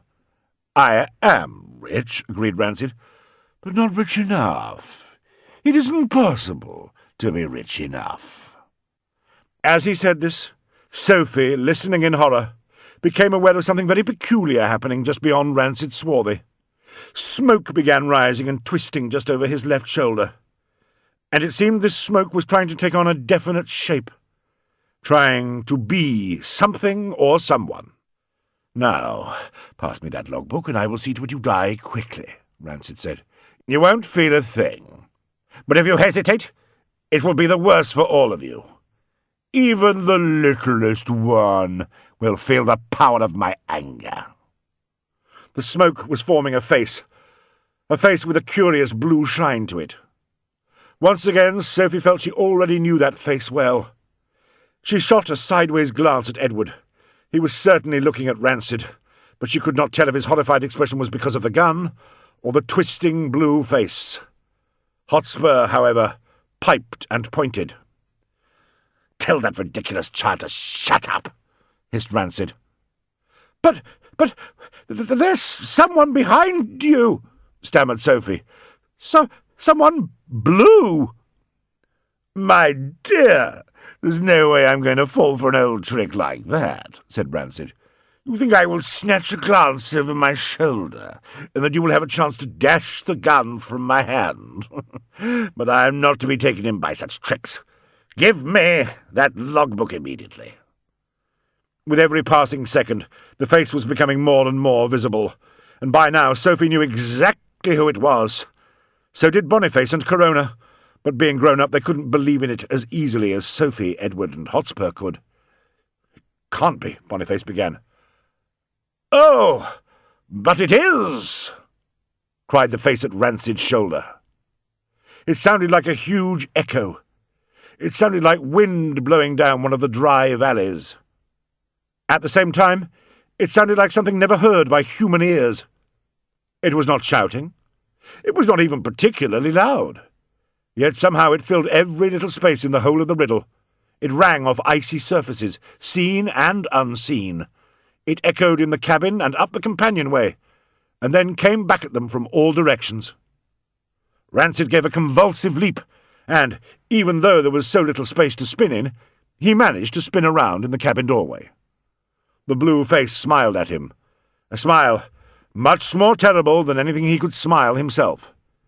It seemed to be melting, then it pulled itself together again.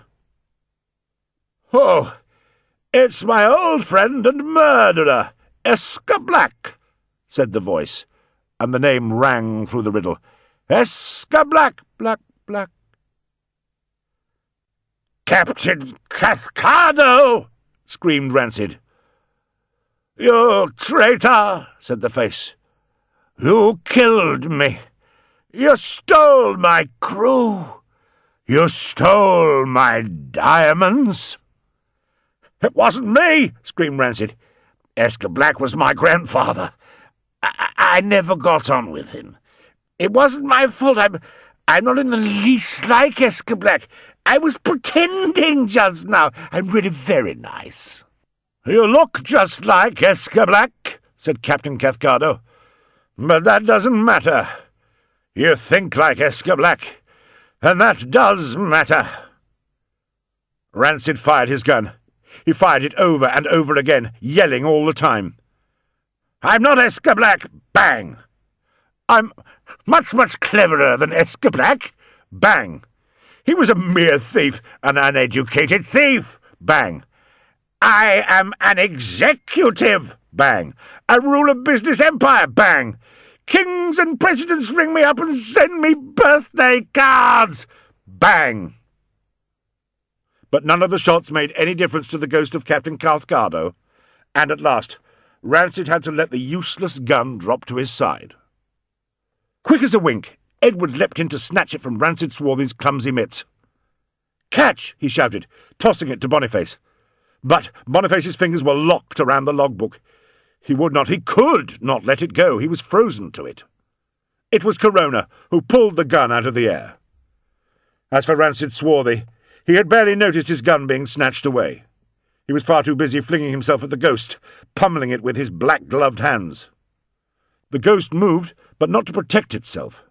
Indeed, it stepped forward and flung out its arms to hug Rancid. There was a curious convulsion in the cabin doorway. Just for a moment it was hard to tell where Rancid left off and the ghost began, for they seemed to have melted into each other and become the same single person. Sophie thought it was as if Rancid was struggling and shouting someone inside a misty bluish envelope. And then the ghost slowly took its own form once more. Somehow it flowed out around Rancid, and not merely around him either, but right through him. Rancid gasped, struggled, crumpled, and fell to his knees, giving strange, whooping cries, almost as if his throat and lungs had been filled with snow. The ghost moved away from him, leaving him twisting on the floor. It stood beside the frozen bunk and looked at Boniface, still clasping the diary. And then it looked towards Corona, who was holding the gun as if she was not quite sure what to do with it. After that, the ghost looked into Sophie's eyes. "I can tell you're brave," it said. "See that bunk there? Lift the blanket. It's frozen, but see if you can lift it all the same." Sophie and Edward struggled to shift that frozen blanket. They pushed and pulled until it cracked and came to pieces in their mitted hands.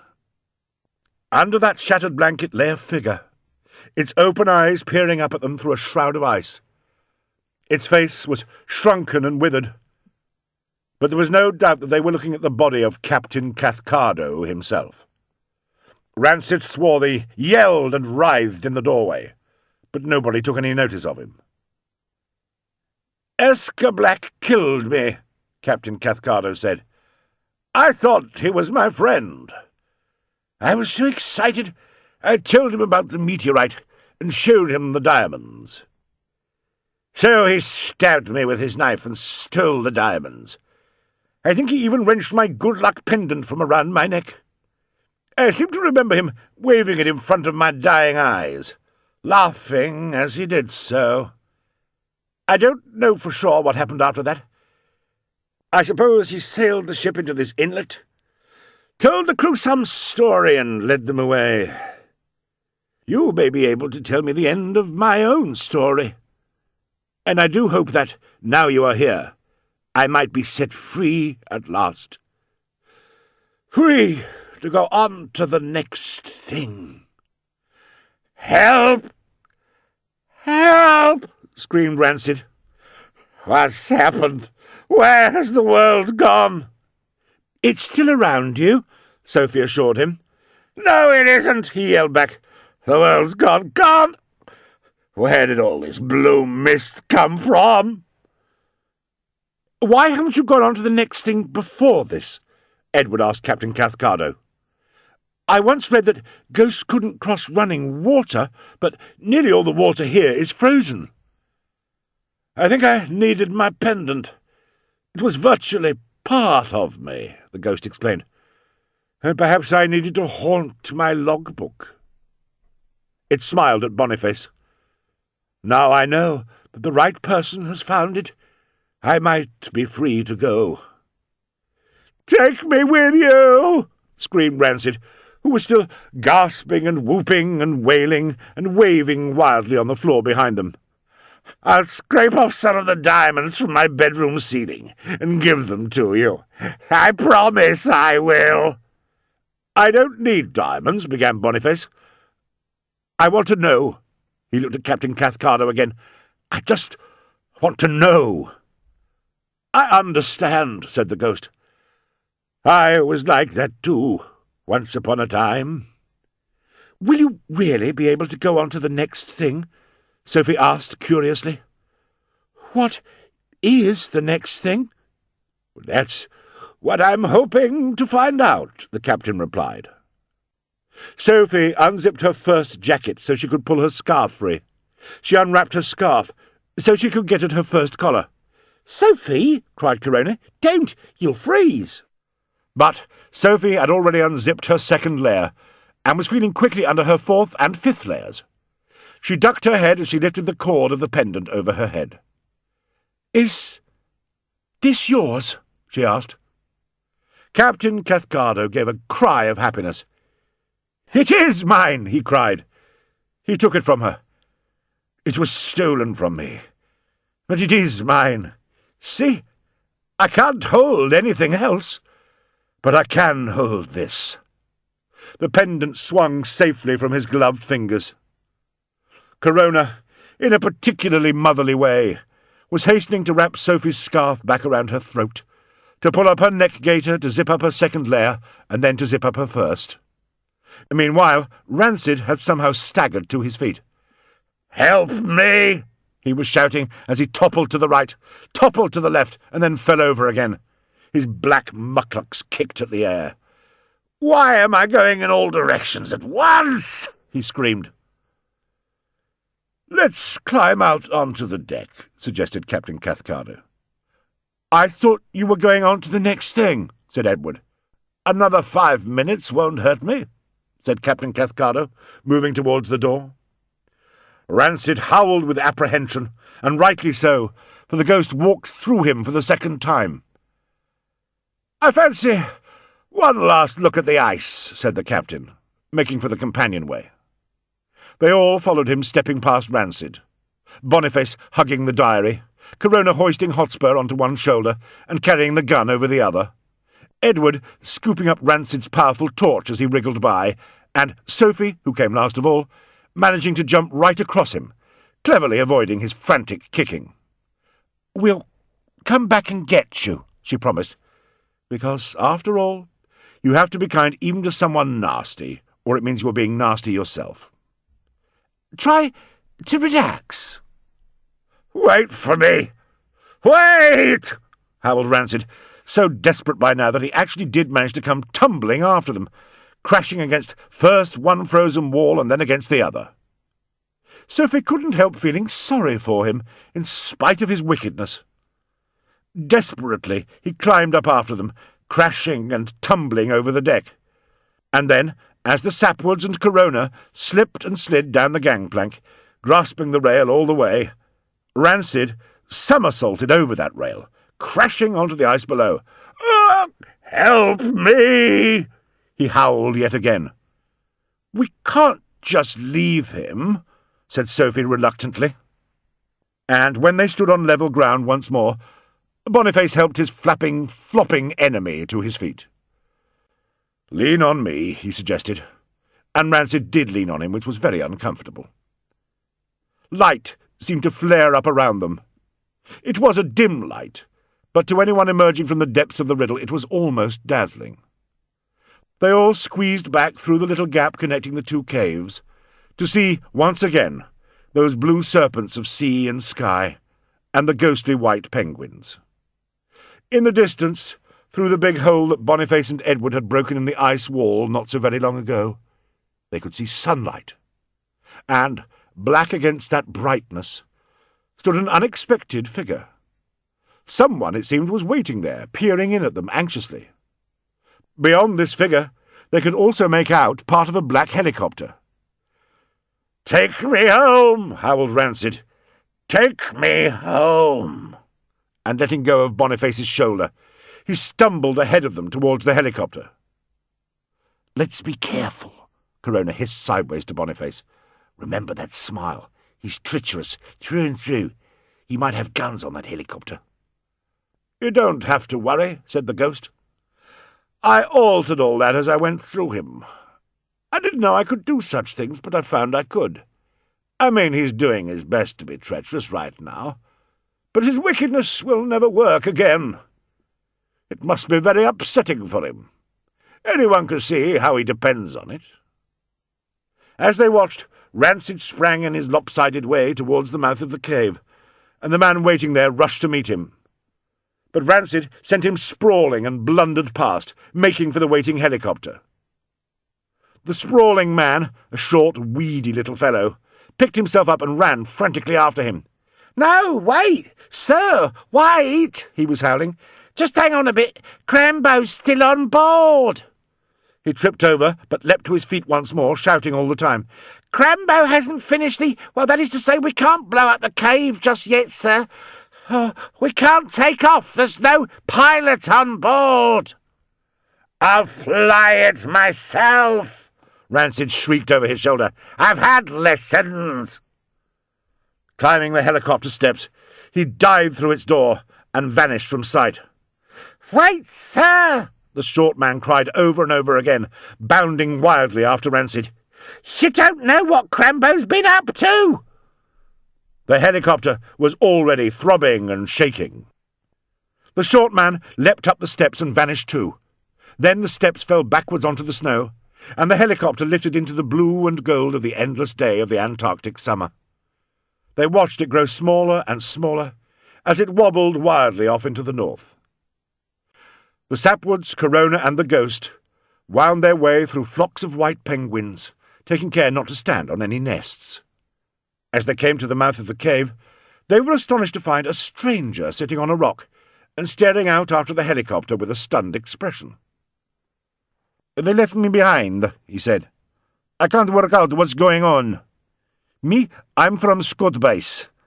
I was told to pilot the Swarthy Industries helicopter for Rancid Swarthy, which I did. I landed exactly where Mr. Swarthy wanted me to land, just over there.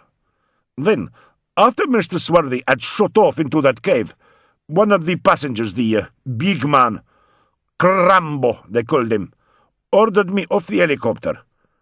I don't know what he was up to, but I suspect it might be something to do with explosions. He was certainly one of those blokes who like things to go with a bang. And that little joker didn't want anyone trying to take off in the helicopter, did he?" "No," agreed Corona, "he didn't. But he jumped into it himself for all that." "I think he wanted to stop his brother doing whatever it was he was doing," said the pilot. "And before they really knew what was going on, they were up in the air." "Gone," said Bonniface, sighing with relief. "I'm glad they've gone." But as he spoke, there came the sound of a distant explosion, and a sudden fierce burst of light flared up beyond the headland. "Doesn't sound good," said the pilot. "I don't think we'll hear from them for a while." "We'd better try to rescue them," said Edward doubtfully. "They wouldn't come to your rescue," said the pilot, shaking his head. "But we're better than they are," exclaimed Sophie. "We have to be." "Where's my cell phone?" cried Bonniface a little wearily. "I'll call in the experts." By now they were all standing out in the Antarctic summer light, with many albino penguins blinking in the sunshine, standing around them. Although it was hard to feel properly worried about anyone as wicked as Rancid Swarthy, or even Explosions Limited, Boniface began to search the trailer of the Blue Skidoo for his cell phone, so that he could ring Scott Base and arrange for a Rancid Swarthy search party. But the ghost showed no anxiety. "I had forgotten. How beautiful it was," he said, staring around him. The children and Corona Wottley did not even glance at him as he said this, because they were too busy looking outward themselves, out across snow and ice and sea, to an ethereal line of peaks and glaciers. They couldn't help feeling happy. Happy simply to be alive. "Maybe it's better than being on another planet," said Edward. And suddenly an entirely new voice chimed in. a voice that no one had ever heard clearly before. "Wonderful world," it said. "Hotspur!" screamed Sophie. "Hotspur said something!" "Wonderful," repeated Hotspur, beaming around at everyone, thrilled by his own cleverness. The strange thing was that, right then, having Hotspur speak actual words suddenly became the most exciting thing that had happened all day. It was only when they had stopped fussing over Hotspur, praising him and trying to get him to say a whole lot of other things, that they looked up at each other all smiling, and saw Captain Cathcardo was dissolving into the air. It was a little like watching grains of sugar melted by hot water, except that he was being melted by light. The ghostly figure smiled back at them as he slowly disappeared. He waved at them. His lips moved. There was no sound, but they could tell he was saying, "Goodbye, goodbye, goodbye," to them all. Goodbye to the Riddle. Goodbye to the wild, white world of the Antarctic. Set free at last, he was going on to the next thing. Chapter 29. Antarctic Wishes. "Let's go on," said Edward. "Let's go all the way to the South Pole." "I know just how you feel," said his father and Corona together. "But we can't," added Corona. "We've got just enough fuel to take us home, and a little bit over in case of accidents. And don't forget, we've now got an extra passenger as well." "Thanks," said the pilot, looking deeply grateful. "And besides," said Bonniface, "this has been the easy part. Going to the South Pole would be 10 times as hard. We'll do that some other time. In any case," he added, "I can't wait to tell everyone that I've found the lost riddle." "Who found it?" asked Corona, giving him a hard look.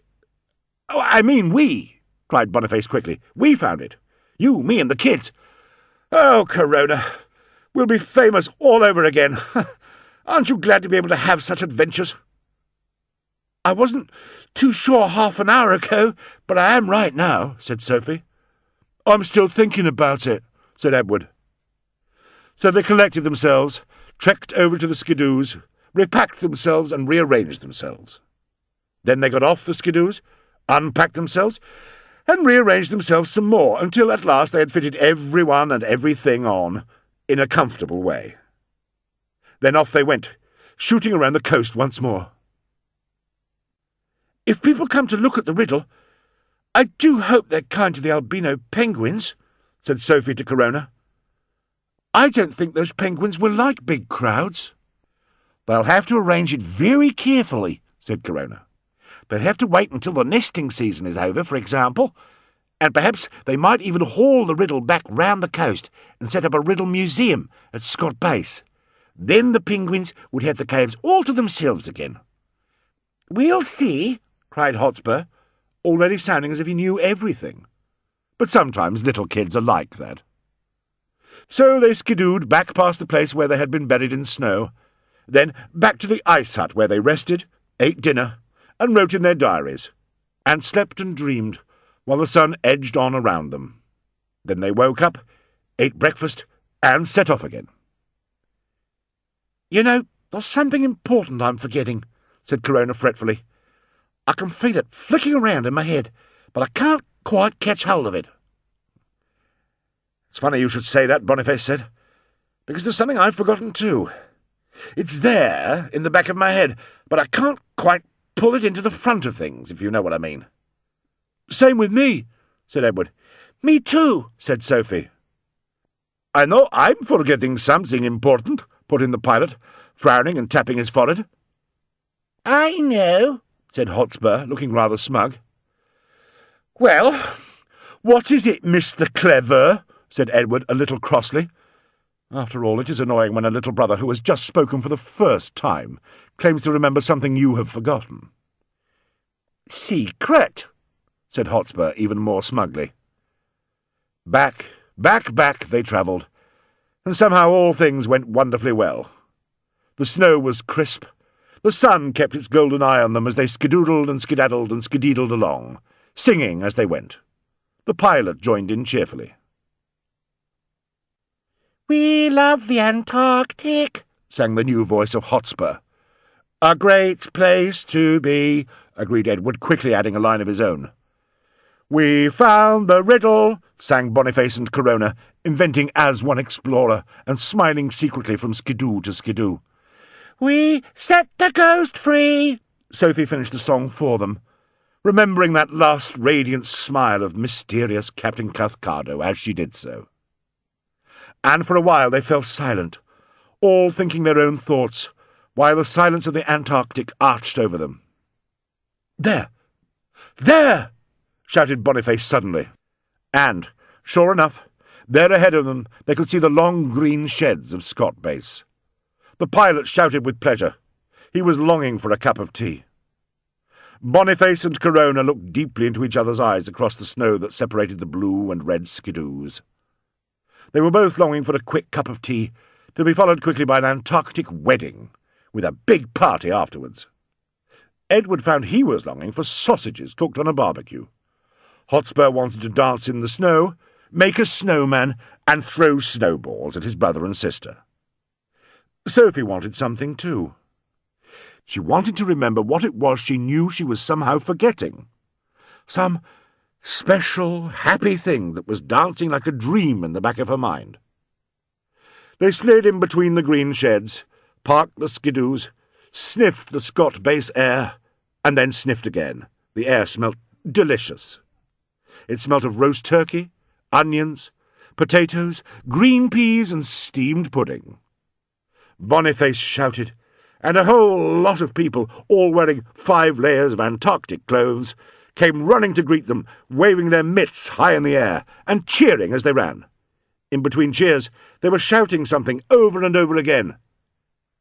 "Happy Christmas! Happy Christmas!" everyone was calling out to them. "Oh, of course," cried Sophie. "Fancy forgetting Christmas!" "There's been so much else to think about," said Edward, "and it seems as if everything has happened in just one day." "Happy Christmas!" they shouted back, leaping off the skidoos and dancing happily. "It's wonderful to see you all safe and smiling," said one of the men. "We did check on that exploded helicopter you told us about, but it had blown itself into black dust. It must have been a tremendously efficient explosion." "I had the strangest feeling while we were looking at that dust," said another man. "I glanced up and thought I saw 3 misty figures fighting with one another. But when I blinked and looked again, they were gone." "I saw them too," exclaimed a third man. "It was highly spooky. Personally, I think that the place where that helicopter crashed is going to be haunted from now on." "But you are safe," cried one of the women. "Tell us all about your adventures. Tell us everything about everything."